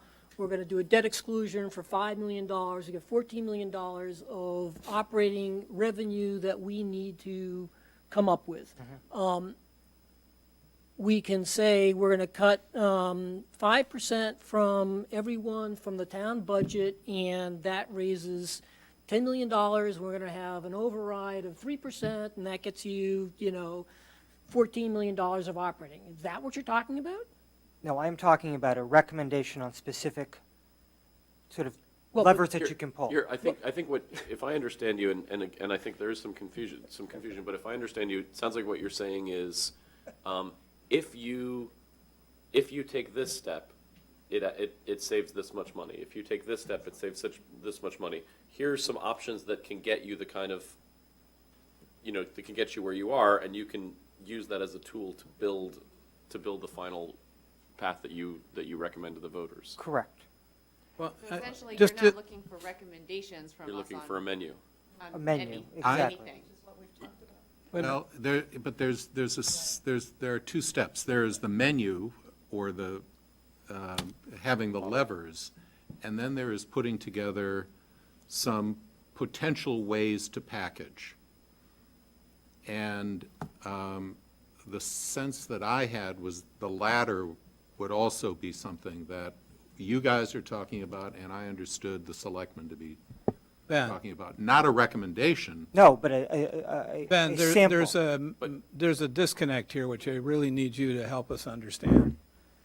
The exercise that you saw earlier this evening of going through and saying a 1% cut across the board, you don't need us. Yeah, but that's not Right. what he's talking about. That's- But So that's not what you're talking about. Correct. Okay. Let me try to draw a distinction, because I think it's sort of one of two possibilities, and I'm not completely sure which. One possibility of a menu is literally like, here are a whole bunch of levers, and here's the sensitivity of various tweaks you can do. Right. And you can create whatever scenarios you want, and basically a model. And Correct. so the other is, here are a set of complete scenarios that include specific positions for a number of levers that get you to, that are possibilities to consider, but they're sets. Are you looking for the first or the second? We're or looking some for the of each? former. My understanding the is that former. this, that this, We're done. We're done. I Let's- mean, at that point, we really are pretty close We're to done. done. And Good. We're done. After Monday morning, we'll essentially be done. But just because that's what you're looking for, doesn't mean we can't go beyond that, because we're good students that always go for that A+, right? well, So, It just strikes me that that's, good. If we can take a step back before we were done. I may or may not contribute to substance, but I'm very good at making Susan laugh. We were sort of saying, how would we get to there from here, with there being some recommendations that we could vote on, and whether we got a majority or minority, what there could be, sort of, how would we get there? I'm going to come out and say, I think there's literally only one way that we get to that point in the kind of time frame we're talking about, which is to have specific full package options put on the table for narrow discussion and votes of, okay, what, if anything, can people get behind? And there's two ways that that can be done. One way, which I think is probably going to be a disaster, is for individual people to come forward with a package. The other way is where I think you were heading, of some small, I'm thinking quite small, like 3 to 4 cross-functional teams, as a consultant would say, coming together and each coming up with 1 or 2 scenarios of saying, these are things that we think work. Maybe they each pick, 2 override numbers, and say, here are scenarios that we would get behind, and we're going to put them on the table to discuss. I think any larger group trying to create a full package is going to blow up. I agree that you need either a subset of the big group or a few subsets, that's fine, but that's not what he said he wanted. No, I know. But that's why I said I Yeah, went back that's before we right, were done. but, if that's not what they want, then we're essentially finished. Don't those scenarios sort of fall out of what you're doing and what the group will be doing? I mean, because you can run those scenarios, right, to get there. Yes. And so, I mean, is that the place to start the foundation of the options? But there's sort of the key point that what Ben is saying is really what we want is a model, which is What we're building. which is almost done. And then there's a huge difference between, for example, saying, okay, the Board of Selectmen can now see that if you cut X program, if you cut materials fee by 50%, then this is the short-term savings, this is the long-term savings. And we're already there. And then the next thing that we're, there's a huge difference between that and us saying, let's put together a package that gets you to a 7% override. But doesn't hers get us there and then we overlay that conversation that you're talking about, if we decide to go that route? I mean, that's sort of the As a question. place to start, and then we break into cross-functional groups, but it starts with something. Oh, that's- it absolutely starts with that, no question, yeah. I think, I would like to do something like that, but I think, Cliff said, share the pain. I think we need to have a discussion about that. What does share the pain mean? Because we have a variety of committees who've looked at ways the town side can cut expenses, and we have other committees that aren't looking necessarily at how the schools can cut expenses, but how we can rein in the use of capital I take that back. We rein in the use of capital by the schools, which not so much as cutting, quote, expenses. We haven't been looking for efficiencies, but we've been talking about how we can lessen the demand for capital. And I think we need to talk about, before we can even discuss any scenarios, in theory, are we going to reaffirm the 50-50 split between towns and schools, not only for expenditures, but for cuts too, and sharing of revenue? I mean, I think that's a real basic discussion that we haven't had. I'm not sure that I agree, because if you think about, with personnel driving operating budgets all over the Yeah. place, but certainly in the schools, if you think about what does it mean to have cuts in the schools, the dominant thing that really means is, fewer teachers per student, i.e. larger class sizes, or fewer students total, i.e. population cuts. And we've looked at both of those. But we haven't had the discussion as to whether or not we're going to look, we can give the selectmen all the levers and assumptions they want, but are we going to have a premise that we're going to share everything 50-50? Or is it not only are we looking at different level of overrides, but we're looking at, well, maybe it won't be 50-50. Maybe it'll be 30-70. This is where I think it's very important that we go back to that informational hearing, because whichever levers get pulled, our job is to give the selectmen the benefit of all of the digging that we've been doing in a clear way. And if we have an information hearing to explain to the town, we're not eliminating 300 MECO students tomorrow. We're looking at maybe you trim back how many kids you admit in a year, and just put that on the table. I think that helps the selectmen determine which levers they think I should think be everyone's pulled. aligned on information hearing, right? I don't- Honestly, yeah, right. honestly, you know, I'm not trying to be glib here, but if the selectmen don't want that, then I don't want to give it to them. You know, if what they want is a model, and we're gonna basically finish the model, then give them the model. And then we can wash our hands, and people will see that we haven't, you know, necessarily done what our original charge was, and that's fine. And the override study committee will finish without anything other than a deliverable of a model. And if that's what the selectmen want, let's give it to them. I certainly don't want to start going down a path and give them something and have hearings that they're not interested in. I must say that I think that putting together some packages is something that will bring some clarity to this whole process and will. We can still do that, but to put packages together and to vote on them are two. I couldn't agree, I don't know, I mean, I think, Kevin, you were saying, let's try to vote on them. I think that's the one distinction Right. here. Can I support what Dick is saying for a second? But frankly, that's what I thought we signed up for. And I don't think we signed up for what Ben said. Okay. And so I clearly am not pleased with hearing that. And to the extent that that's really what they want, that's fine. I don't want to do any more work if they don't want the information, even though I think that that's what we were charged to do. So a couple of things. I mean, one is, this is sort of what Betsy said to us about 6 weeks ago, which was that they were, and what Neil had said was that they were looking for packages. So I want to come back to what Dick was saying, because I think that there's this, and that what we heard very clearly from Betsy and Neil was that, and I don't remember if Ken said anything at the time, but they were sitting right there in the front, which was that they wanted packages.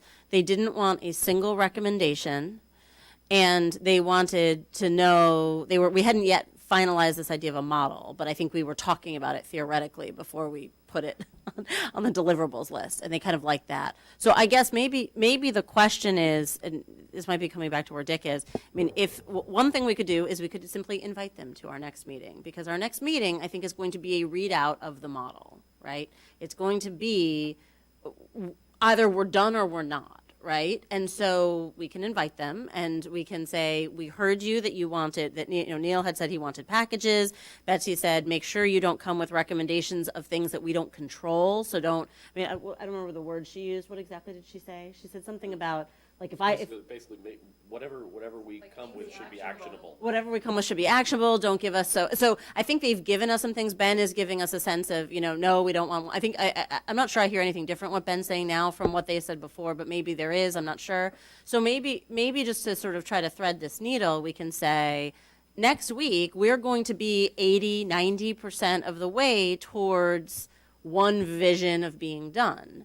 And so if they come, then they can see that. And if they like it, then we can go home. And if they don't, then we can say, all right, the next baby step out is to say, let's put these together in terms of these themes, or these, you know, here's a shared pain theme. Here is a, you know, non-tax revenue, you know, more or less theme, see what happens. So we can kind of construct different scenarios without voting on them, but construct them and say, if this is what you're trying to accomplish, here's what you'd have to do. So we can maybe put these together in ways, I don't know, or we can do that and then vote on them, right? That makes a lot of sense. Test the product with your customer. Right? So I I'm guess just trying to also get us out of this conversation, because it's 7:45 and I think we've hit diminishing I would returns. love about 15 minutes Right. to talk about an issue that has been on the agenda 3 or 4 times and we haven't gotten to. Does that sound okay to people as a Yeah, next step? I'm wondering whether it makes sense to invite the selectmen to our next meeting, or whether it makes sense to see where the model is before we do that. Are you? So, I mean, from a modeling standpoint, the school model has been built for a while. I mean, I've been gathering input and making tweaks along the way, but it's, as you know, been done for a while. And then tonight, we just basically saw municipal's numbers, and we have revenue numbers. So literally all that needs to be done is to combine the three into something that's actually usable.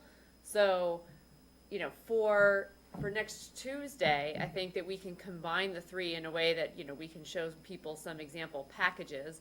I won't promise it's going to be usable. You know, we've talked about how getting this thing to the point where it's usable by the broader public is actually more complicated than one might think.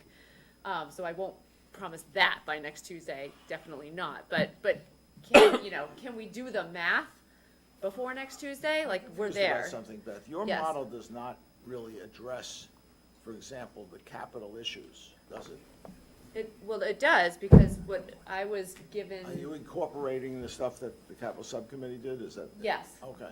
Yes, so they, what they provided to us was a, you know, a logic rule, if you will, that said if we reduce classroom demand by 8 classrooms before fiscal year 19, then, you know, we can, then in the model, we can say you could eliminate the Driscoll project. Okay, as long as it's in there. So That's that fine. is in there, That's and fine. that is the only capital portion of the model. And beep leases. I'm just, And beep leases. Is the beep leases. Oh, beep, Lisa. I'm just a little hesitant because Beth is talking about presenting a model, whereas Susan, you were talking about inviting the selectmen to see a potential, how did you put it? I don't know what I said. A package. Packages. And I don't want the selectmen coming if they think they're seeing a potential package. What they're going to do is Point, get a great point. demonstration of the model. Exactly, thank Okay. you. No, that's much better. All I'm concerned about is that we heard Neil say packages, we heard Betsy say, don't give us something we can't act on, we heard Ben say something similar to that, and all I want to do is I think that without actually seeing what we're doing, it's going to be very hard for them to tell us exactly what they want. So it's Jim's test your product with your customer idea. And so let them see if we stopped here, we are 80, 90, what percent done, right? We're almost done, Yeah. right? Depends what the end point is But- that but- we're. Exactly, that's what I'm suggesting. The way you use, Do Sorry. Go ahead. on Tuesday, like, so, as I said, that the chairs of these, you know, 4 subcommittees are getting together. Monday. We are going to take the model and basically come up with some example packages. They may not be the packages that you all decide. I mean, so on Tuesday, yes, we will be presenting the numbers behind some packages. Again, they may not be the packages that you all decide that you know, we may want to tweak it. It'll be a first draft. I think wanna- we're demonstrating the model. But- I think we're demonstrating the you're not model, showing not the we're showing packages. packages. You're not showing a Well, so package. what? And the what- difference is that as soon as you bring a package to the table, That will get all the we don't have the discussions about the assumptions behind it. Whereas here, all we're doing is showing that if you make various assumptions, this is how the different components interact. And that's very different. I like demonstrating a model. I don't like, no, this there's is, there's a problem with that. There's a problem, because, the point is, the model has a lot of knobs and a lot of buttons. And you can't just. Any levers? And it's levers, and it has screws, and there's all of that. And you can't, It's a steampunk you can't bring something with that many variables, as it were, into a room and sort of have an open-ended, what about this, what about, you have to start with a set of scenarios. We've modeled these 4, 5, 6, 2, however many you want scenarios. Now, you can then tweak them, but you have to start someplace. You can't just come in with a sort of a blank slate, because then you yes, don't I have agree any- 100%. I And agree it's with just But that's how not we what- present That's not it. what Ben said he wanted. I know, but that's what you said. So You're- that's what yes. So I'm on the same page as you. I mean, as far as what you come into a room with. Like, I can't just come into the room Got, with a model. But you're Do we wanna- representing do we it as wanna a see this? demonstration of the I think we model. wanna- That's Folks. that's what I'm more concerned. framing. It's we're just demonstrating. I think we want folks, do we want to see this as a committee first? Yes. Before we say to the selectmen, hey, look what we've done? So can I make one suggestion on that, which is that we're now going to be we're going to be in the second week of June before we invite them, if we don't have them come next week. I don't even know if they're Let me- free. Let me But- recommend another approach. We're calling it, okay. Yeah. Beth, let me, That's all it let me is. recommend another approach. If the goal is to show how the model works, then create some scenarios to show it that are clearly straw men. Yeah, illustrative or, So, okay. but not even just illustrative, like So far out. things that we are clearly not recommending. So you could say, for example, if you did things that we would never recommend. You eliminate the This- fire department. If you, well, I mean, basically, like, just to sort of show, like, if you said all of the pain is gonna be borne by fire and police, and, did the maximum You'd have cuts to do here, this. this would happen. If instead you said all of it is gonna happen, over here, so that it's not, because I think if you come in and say, if we, trim Metco and materials fee, reduce a fire company here, increase parking fees here, then that will become the focal point as though it were a recommendation. If we create a scenario that's clearly just, this shows you how the model works. I have to respond to that Please. because if there's if there were a tab reporter in the room when you did that, as extreme as we might attempt to make this, to make it so unrealistic that nobody would take us seriously, they will take us seriously. Absolutely, and I think, Be out there, override committee seeks to, eliminate fire department. but there's a reason that relatively few people take the tab seriously. And if we start off the meeting on TV saying, these are explicitly made as scenarios that we do not recommend, they are just here to illustrate the model, yes, it is possible that So a the tab model reporter. doesn't actually eliminate the fire, I mean, so. No. Well, I'm not saying you can do that. I'm not saying you can do that. I would have to create But new what, elements of the model. what I really to do mean, that, but- what I really mean is sort of create them as kind of, I actually don't simplified or agree. something. I think you come in with several realistic scenarios, because I think that's more constructive. I think- You can tweak them, and you can tweak them in the presence of people in the meeting. But I think that you don't start with something that is sort of off the wall, because that doesn't really get you anywhere. You start with something that has, I agree. within the sphere of plausibility, and then you move from that. Yet again, I agree, Lee. Everyone's probably in violent agreement with you, but what that brings us back to is where we started this conversation.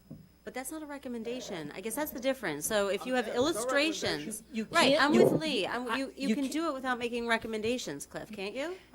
And when it is- we're together on something, that's. Yeah, if you're worried about the tab, I'm Let people say what it wants to say. And we know, I mean, I liked Susan's way of framing it as themes also. I mean, we know we know the things we're considering. And, we Yeah. can either start to talk about them next week or we can start to talk about them in 2 weeks. Can I just add one quick thing? And I would just do it next week and invite the select people. And then the reason I'd say that is we are bumping up against time. So we don't really have much, it's not much wiggle room here. And I think we should just trust our subcommittee chairs to develop unreasonable, reasonable, whatever they want to develop in terms of what will illustrate the power of the model and allow the selectmen to decide that's all we want or give us more. Are we meeting at the same time as the selectmen, just out of curiosity? On Wednesday? The answer is Town meeting is gonna be, there's not gonna be town meeting Tuesday or Wednesday. We know that. Because of the Oh, holiday. okay. we are scheduled for Tuesday. Tuesday at 6. Tuesday at 6. I At think. 6. And that is probably the same time the Oh, selectmen are good, so meeting. they're all free. No, they're going to have their agenda. But isn't this more important? To meeting Wednesday. Why don't we, I think, pardon me? why don't we do Wednesday? Can't meet Wednesday? We weren't going to meet Wednesday because we thought it would conflict with town meeting. Won't. It won't, Yeah. town meetings decided not to Exactly. because of the holiday. So we can go back to meeting Wednesday if that's a better shot at getting the selectmen. How's this? Why don't you let us know? Do you want us to chat with your Okay. fellow compatriots and let us know? Okay. All right. What did you want to do? I wanted to talk about capacity to pay.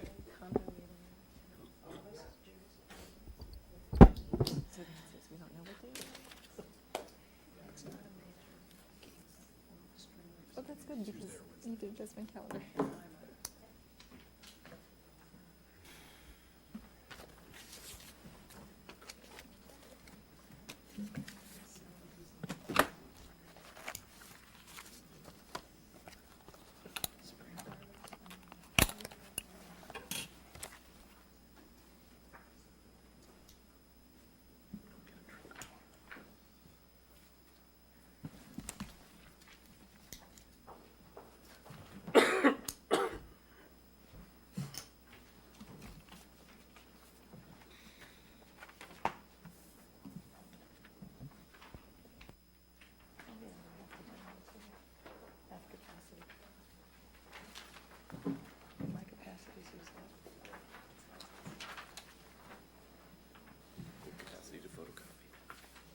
Were we on computer one?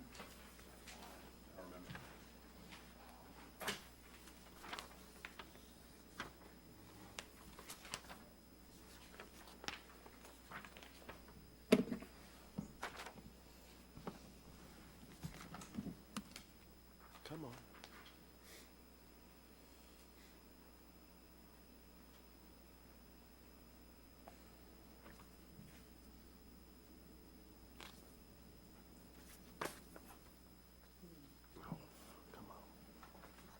Speed. No signal.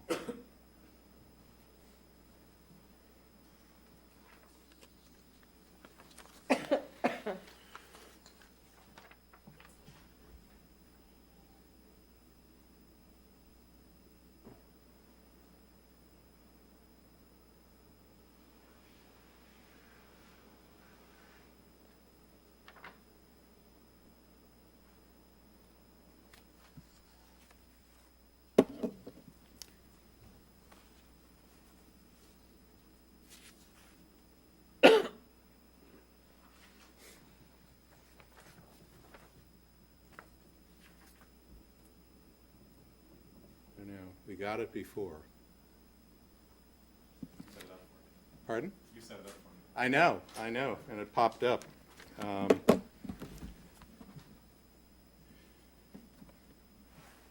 Well, we can actually work off of the hard copy, which each of you has. It's basically the same as the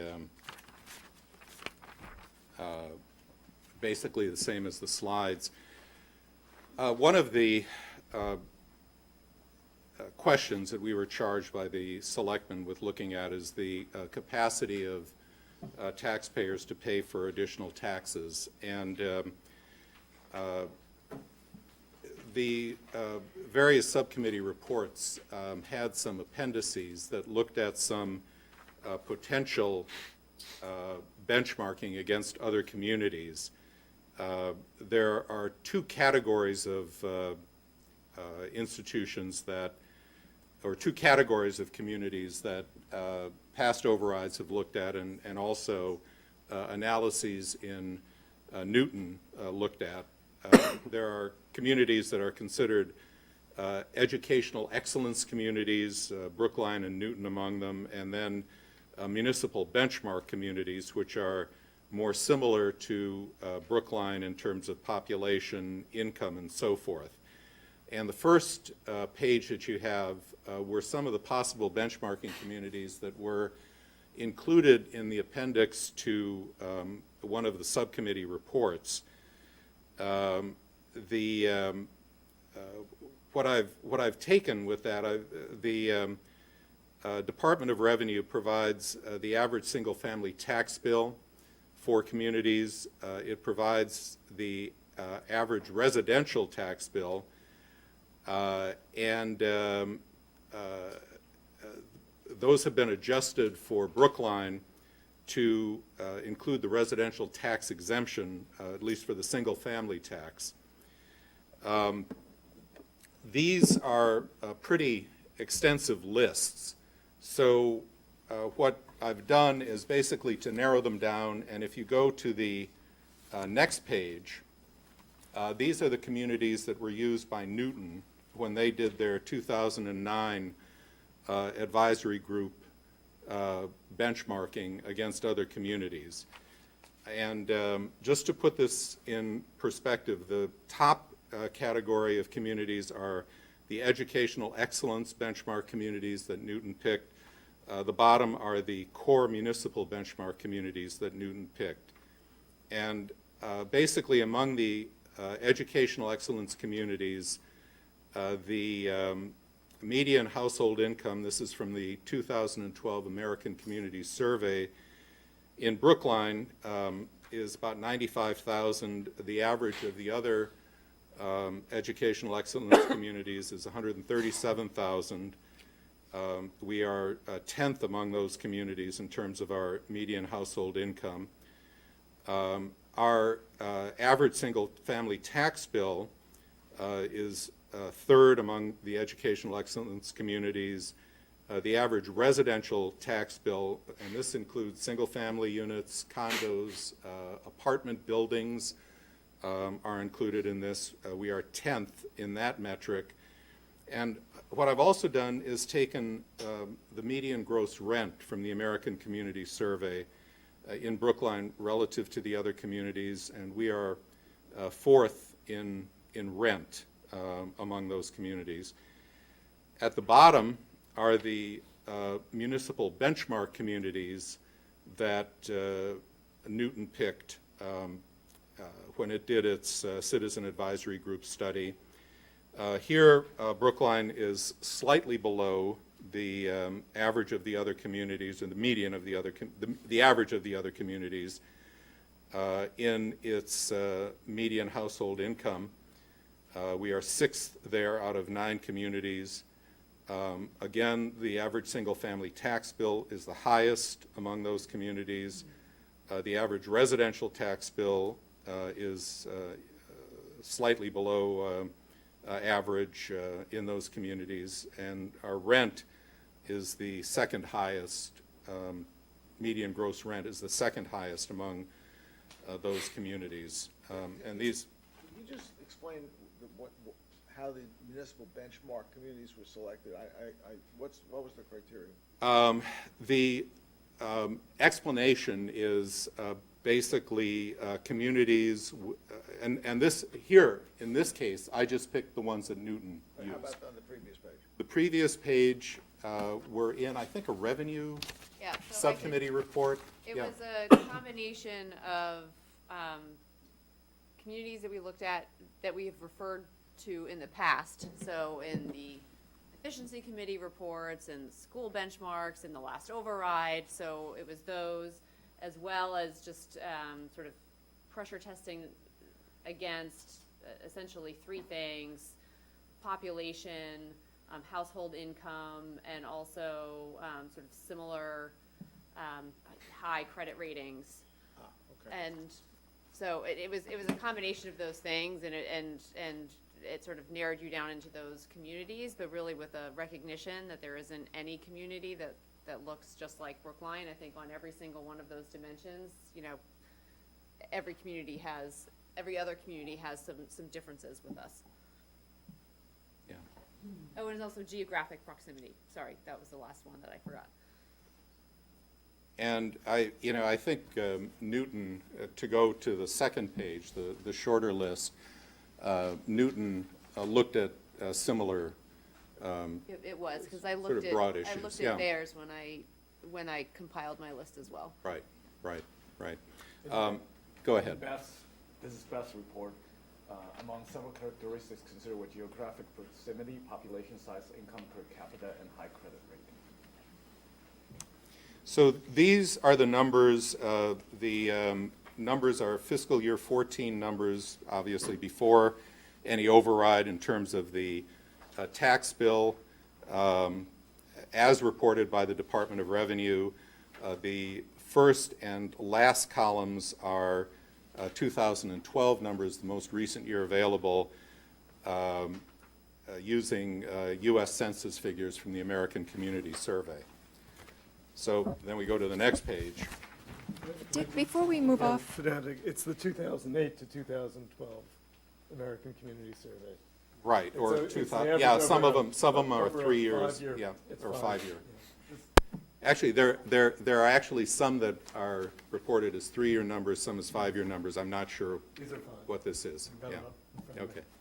Dick, before we move on, what are the things that would be interesting to know, and maybe we have this or somebody has this or has looked into this, is the range of single-family home value and or the average family home value in these communities? Because there's a wider range of housing stock even in the educational communities, and single-family homes of more ranges, I think, but that might not be accurate, and it would be helpful to know that.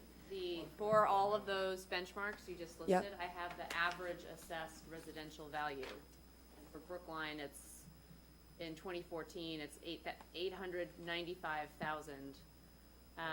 For single-family? That's not single family. Sorry, you said single family, that's residential, yeah.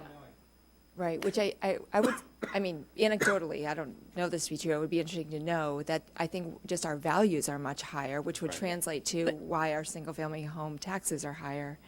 And I, But that's true, or although, you know, there are communities that are catching up to us pretty quickly. On the other hand, single families in Brookline, you know, represent a much smaller percentage of the total housing stock. Condos represent a much larger percentage of the housing stock, as do rentals, than other communities. So it's, you know, you can't just look at the value of single-family homes and reach a conclusion that, you know, our tax burden isn't great. You right, need no, to I look agree at with that, everything else. but if we're breaking it out this way, I think it would be helpful to, because it has been broken out between single-family and all residential. It would just be helpful to so- have the corresponding data. So maybe break it up by condo values as well as single-family, separate? Well, it's I not. don't know if you could benchmark, I mean, I feel like we're benchmarking single-family because you can do that across these communities where there are fewer condos. The municipal data bank doesn't Okay. provide that. I mean, so I guess you could, thought but ours did. I don't No. know. No, No. the DOR database is simply single-family and residential. Is there a way that we can, I have issues with these, or it's hard to sort of understand what these numbers really mean in any direction. I mean, is it possible to normalize it by rate? Or, If, well, we can send, I mean, it's an old draft, we haven't looked at it in a while, but the revenue subcommittee did actually prepare a narrative on this issue that went through the average single-family and residential bills, the average actual tax rates. There were, and then we also looked at comparison of the number of overrides passed. So so we can, I don't know if at one point that got distributed to folks or not, I don't recall, but we can resend. So the next slide actually is, from this point on, a number of these slides are borrowed from the recent study, Understanding Brookline, which was done by the Brookline Community Foundation and Linda Olson Pelkey. And I've taken some of the tables from that and updated them. There was that study, and then recently the town had a national citizen survey, which was done by the International City and County Management Association. Let me just make a comment about that last survey, which is really subjective, qualitative rather than quantitative. It identified affordable housing and the cost of living as the two biggest deficiencies in Brookline, along with public parking. But those three issues, public parking, affordable housing, and the cost of living, were identified as the major deficiencies in the town by the residents of the town. The perception or the observation of Understanding Brookline is that Brookline is really becoming something of a barbell community. The very rich are increasing, those with low income are increasing, but households with incomes in the middle are decreasing. And I guess the message that of all of this is that as we've been doing our work here on the Override Study Committee, we've been thinking about, well, what services are going to be here, what services are we not going to have, what revenues might we have or not have. But I think we also do have to think about the tax burdens that we might be imposing. And Carol, I think you alluded to that earlier today in talking about the taxpayer associations. But just looking at the numbers of what's happened in Brookline between 2000 and 2012, the percentage of households with incomes over $150,000 has increased from 17% to 28%. You know, again, These are nominal dollars?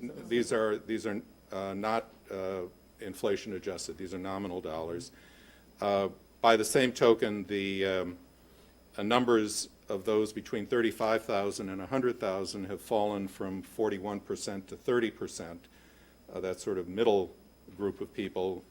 Those with incomes under 15,000 have increased slightly, but there is a quite dramatic increase in those with incomes of 200,000 or more, and to a lesser extent 150,000 or more. Those with incomes over $200,000 are now the largest percentage of households. Those with incomes under 50,000, or between 50 and 75,000, which used to be the largest, have now fallen. Dick? Yeah. At one of the demographic subcommittee meetings, we discussed some of the stuff with Linda. There is an issue on the household income distribution data, because between 2000 and 2010, the Census Department modified its definition of a household. If you recall, we ran into this issue in redistricting as Right. well, to include students. Right. That as to that were now being considered as households, and where they were going to school rather than where their parents Right. lived. Right. And I think that Linda, my recollection is, and maybe Alberto can confirm this, but my recollection is that Linda agreed that some of the seemingly very low-income households in this data set were actually students who Right. were from Scarsdale and places like that, Right. and were just living. No, I agree. I think the takeaway from the slide, in my mind, is more the increase of the very wealthy and the fall of the middle class. I'm just saying, don't put that much weight on the very low end. 'Cause I Right. think it's- Right. And to that point, in a couple of slides, what I've actually done is I recognize that issue of graduate students and college students living in town, and I've tried to pull out the income and household expenses by age, including looking at those over the age of 65, to really kind of isolate that effect. If you go to the next slide, which is the owner-occupied households paying more than 30% of income in housing costs, 30% has been used as a standard for affordability. It's certainly one that is exceeded widely in Brookline. Looking first at owner-occupied houses, about a third, 31% of owner-occupied households, that would be single-family condos, are about a third of those households are paying more than 30% of their income in housing costs. Not surprisingly, that percentage increases as income falls.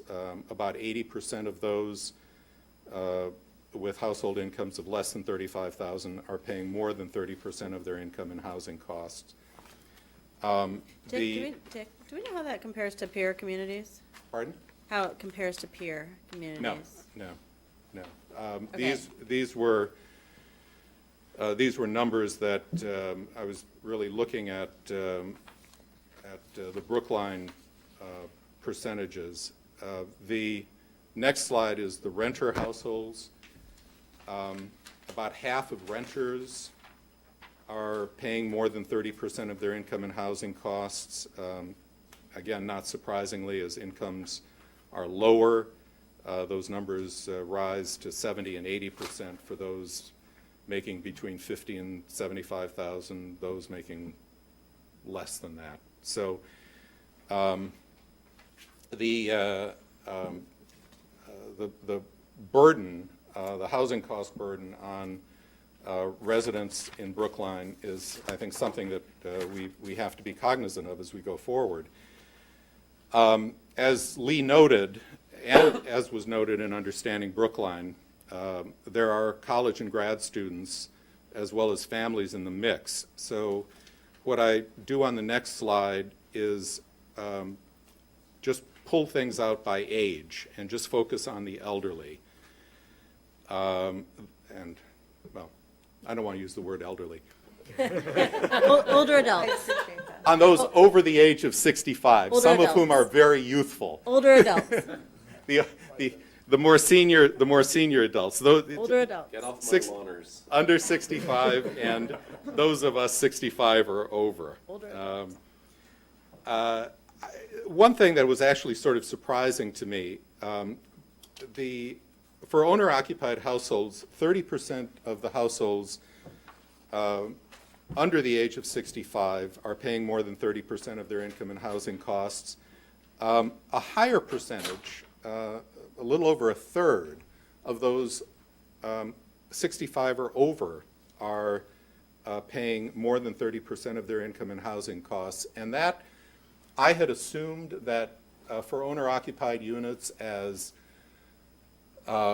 mortgages were paid off, that those numbers would fall for the older owners. And yes. I think that you have to be a little careful because it's a percentage of income. Yeah. And that's, yep, Folks tend to retire. yep. It's not a percentage of wealth, it's a No, it's a Yeah. percentage of income. And also, in the current environment, I think, with interest, as you say, with interest rates falling and the income that investments or bank accounts are generating falling, I think that is one of the things that's driving this. Renters, those under 65, about 48%, those 65 or over, 64.5% of renters over the age of 65 are paying more than 30% of their income in housing costs. So I want to finish with a quote from Understanding Brookline. The report of the Brookline Community Foundation analyzes the actual income that it takes to live in Norfolk County and in Brookline, and it looks at the true cost of living as being 3 or 3.5 times the poverty level, and states additional households earned far below Brookline's true cost of living and yet were ineligible for public assistance. In 2010, more than 40% of Brookline's elderly residents earned less than 300% of the poverty rate, an indicator of significant financial vulnerability. So I would just urge this committee as we go forward to really be looking at both sides of the equation here. It was Single individual, I believe, and elderly is slightly lower than for under 65, but it's in the order of $12,000, so 300% would be 36,000 That's for single or for household? for a single individual. Single.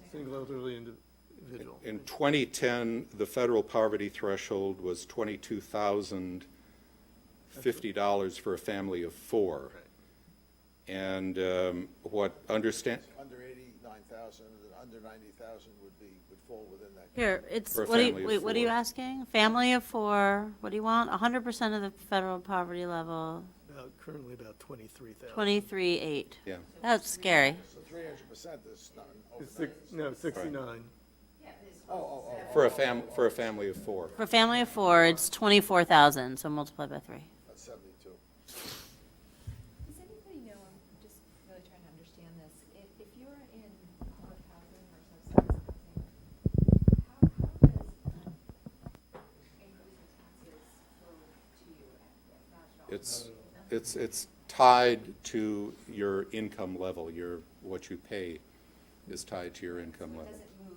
No, but market housing, the taxes, actually standard Greater Boston lease form has a tax pass-through clause for residential properties. Tax increase pass-through clause. Okay, so I really did want to get the discussion going. This is something that we haven't talked about, but I think is an important part of our consideration as we go forward.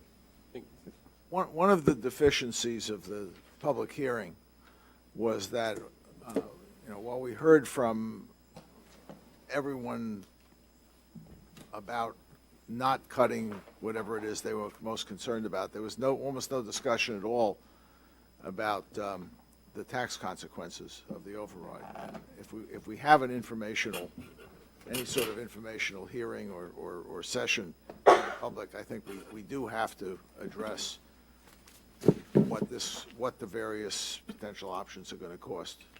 Yeah, I think the starting point of an information session is if we were to keep all services at the current level and do the school spending that we need to maintain things exactly where they are now, including the catch-up, or we do the full ask, that would imply this much, and that's sort of the upper bound of our conversation. And then, every cut we consider is in that context.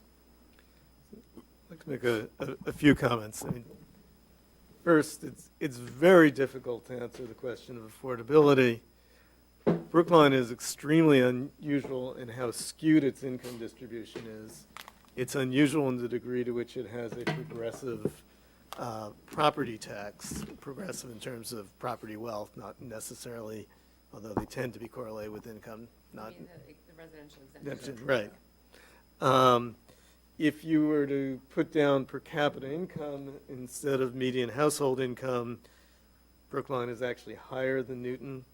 My guess is we're a little bit below the average of this educational excellence benchmark communities. You'd get a different comparison. I'm not saying it's a better comparison. I'm not saying it's a worse comparison. It's simply different, and things will be sensitive to that. The other thing that I think is really important when we talk about affordability is, as I think it was Carol said, a lot of people are living in their piggy banks. And so when we think about the taxes, and I've made this thing before, we should be thinking about the effect of taxes and services on the property values. Right? In some ways, the people who are in the most precarious position are the people who bought houses recently, right? And run the risk of being underwater. Experience I had when I moved here. Fortunately, my life has worked out very well, and I can't complain. But that's something we need to think about in terms of weighing what's going on. It's very different to be sitting with an income of $50,000, which for a couple, which is on the edge of your 300%, and in $1.5 million home where your taxes are a big part of your income, or to be in $1.5 million home with a $1.2 million mortgage and lose your job. So I think we need to keep that in mind when we have the discussion of affordability. I just, to add a comment or two to that, it struck me that the household income figure was the most reasonable of the ones that are reported, since we were really looking at the cost in terms of taxes per household rather than per capita, or the cost in rent per household rather than per capita. And one of the anomalies of the residential exemption, and I think one of the inequities, in a sense, of the residential exemption is that while it is progressive as you're comparing single-family homes that are valued at different amounts to each other, or as you're comparing single-family homes to condos, assuming that that the value of a property is directly related to the income of the person who is living there. But even accepting that assumption, the residential exemption actually shifts taxes from owner-occupied properties to rental properties in Brookline, because renters do not benefit from the residential exemption. And insofar as there are lower income individuals within the town living in rental properties, the effect of the residential exemption is actually regressive in that respect. So I have to make two responses. One is household income. One of the reasons our household income is low is that we have small households. Right? So to some extent, you're comparing two single individuals, each, for example, earning $70,000 in their own units, versus a couple who with a $100,000 income. Right? And so in that example, our per capita income is higher, our household income is lower. And so it's not obvious, and I'm really not trying to say per capita income is right. I'm saying it's a really hard question. Fair enough.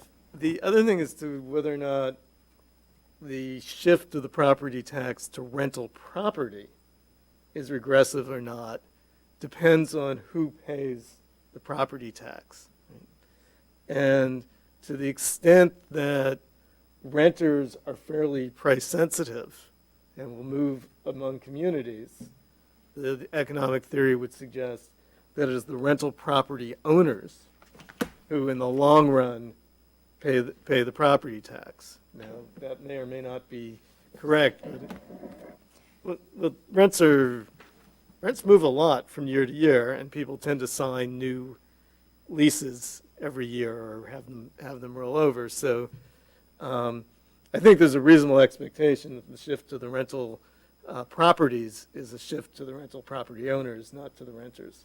I'm not sure there's a shift, actually, because the basis of valuation of rental property and the basis of valuation of owner-occupied property is different.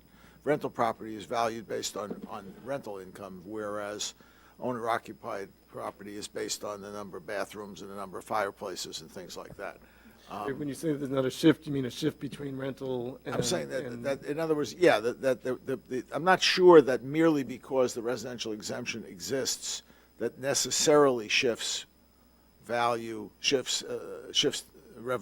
overall tax burden more to rental. It certainly shifts it to higher valued owner-occupied properties from lower valued owner-occupied. But I think since it is a different valuation standard, it isn't clear that it's an actual shift as between the two categories. No, I was going to say something about let's go home. I'll hold my comment. What's the next step on this one? Are you going to try and incorporate all these comments, Dick, or what's your plan? Or do you want help?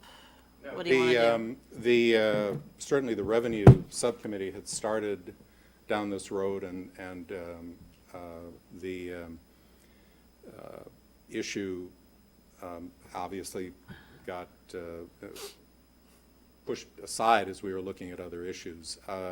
This is just something we can incorporate this, we can work on this, but I think that it is something that we do have to address as part of our final report. I also think we need to address the fact that since 1994, was that the first of the most recent, interest rates have plummeted, and in 1994 rates were considerably higher, and since 1994 we went through a period, which is now over, of income growth that isn't existing. And that's particularly the drop in interest rates has had a huge impact on driving home values throughout the Northeast. And I think that the change in the environment and the fact that sooner or later we're going to be in a rising interest rate environment and income has stagnated is going to play a bigger role in the community's capacity to accept an override than it did in '94 and it did in the last one. Because we're looking at a very different environment going forward. Even though people think their wealth is continuing to increase and their homes are piggy banks, without rates staying low once rates start ticking up, there's going to be much more down, much more pressure to keep a lid on values. And I think, we need to somehow at least reference that. We can't really study it, but we need to reference it, that there is a different environment. Okay. So great points. So I just want to be very practical, which is that we have 4 meetings left. And so, so Jim's smiling at me. Thank you for smiling at me. It would be very helpful if maybe 1 or 2 people wanted to, with Dick, try to craft the 2 to 3 pager on this and bring it back to us so that we can move it forward. So I will suggest, so I already, as I said, have a write-up. It doesn't Okay. include everything that Dick just presented on, but it includes. Did at you least have the- that? The benchmark. Yeah, and that, I actually started with that. That was the. Oh, well, we should have, I'm sorry, we should have distributed that at the same I will distribute time. that to everybody. Okay. It was an appendix. I mean, it's already in public, like the sort of the longer versions of Okay. public documents that the Okay. revenue subcommittee has, but I'll just pull that piece out Okay. and send it around to everyone to see. Okay. It would just be great if somebody could just raise their hand, or I will volunteer someone perhaps to raise their hand to work with Dick, unless you just want to do it by yourself, to bring it back to people next week or whenever. Before meetings left. I'm just trying to be practical. I'm happy to help if the goal is to come up with some generalizable Yeah, executive I summary think- points. I love doing that. Okay. Also, Thank I emailed to the Population Special Ed Task Force this afternoon what I consider to be the final draft, although I've still marked it as draft, of my long-run incremental cost study report. I don't know what process you want to use for getting that to the full committee. I sent it to Cliff. I don't know whether we have to go through have the subcommittee, the task force adopt it, then the subcommittee adopt it, and then send it around. It reaches substantially the same conclusions as the earlier version. The numbers have been tweaked to refine them and make them consistent FY14 and clean up a couple of other data problems. But basically, it's the same overall result. A slightly lower number, actually. Okay. So that's great. Process-wise, I just want to say, like, what, is there another task force meeting that's scheduled? The population task force meeting that's scheduled to take this up? We have a meeting scheduled for next Wednesday. If this, Oh, I see. this group gets moved to Wednesday, we would have to move that. Oh, I see, okay. So your Wednesday at our meeting time. Yeah, we were going Wednesday, to 6, okay. review the final draft Okay. of the report. So can you do this then, since Cliff's not here? I would assume we can. Okay, but okay. if- I mean, I wonder whether you could use the Tuesday slot and we could go to Wednesday for. I can't do Wednesday. It doesn't mean you don't have to do it, but I can't be here Wednesday. The other thing is that the demographic subcommittee is meeting next Wednesday at 5. Okay, FYI, Okay. where I will be presenting stuff to the demographic subcommittee. okay. What will we be doing next week if we meet on Tuesday? The model. And that we will be ready to go on that. That's the plan. The plan. That's the Okay, plan. fair enough, We're going to model for the selectmen, yes. fair enough, okay. All right. So, Kevin, what? just, I'm sort of, do we want to, I mean, you just sort of created a new subcommittee to do the stuff that Dick was doing. I mean, It wasn't a subcommittee, it was just if it's a like couple, appropriate to kick it back to revenue subcommittee. fine, that's Yeah, and fine. Well, I have to say, I think we need a statement. I'm thinking of the environment in which an override is being presented. So it's beyond revenue. Well, if revenue already did substantial work on this, why don't you just take Dick's statement? Dick can work with the revenue subcommittee. If there's already a place for it, then Dick should just work with the revenue subcommittee. And I'm just trying to land planes. I don't really care how. That's I- enough. Okay. Okay, I was going to say. Fine. Carol, do you want to be involved? I'm not signing up for this. Could you, That's why I didn't say it immediately, and then I said, but I'll just say. could you notify Carol and me and we'll try to set up a time? That would be terrific. Good, let's go. Thank you so much. Okay. Subcommittee, No, we're doing it. Great, perfect. Thank you. right, exactly. Thank you all. So,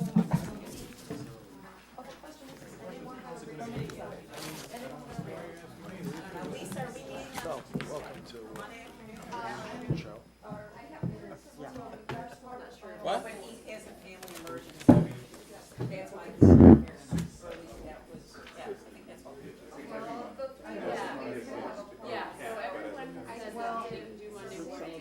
trying to do is people are unwilling to even think about the idea.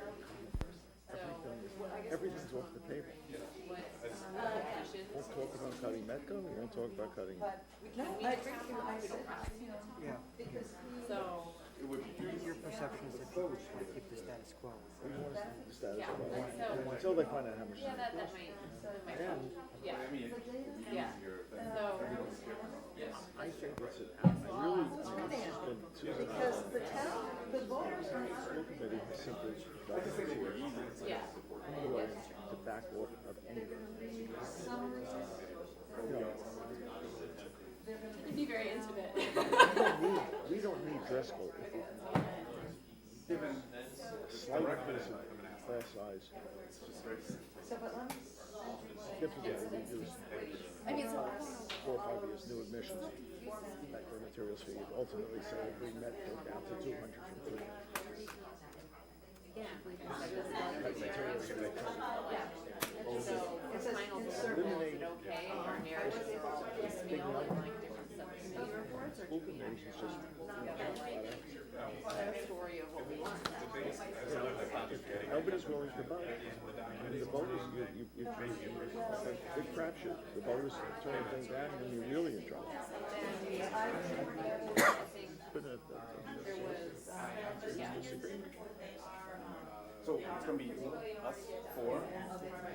Yeah, so, cooperative, venture. Lisa, you, me, and Cliff.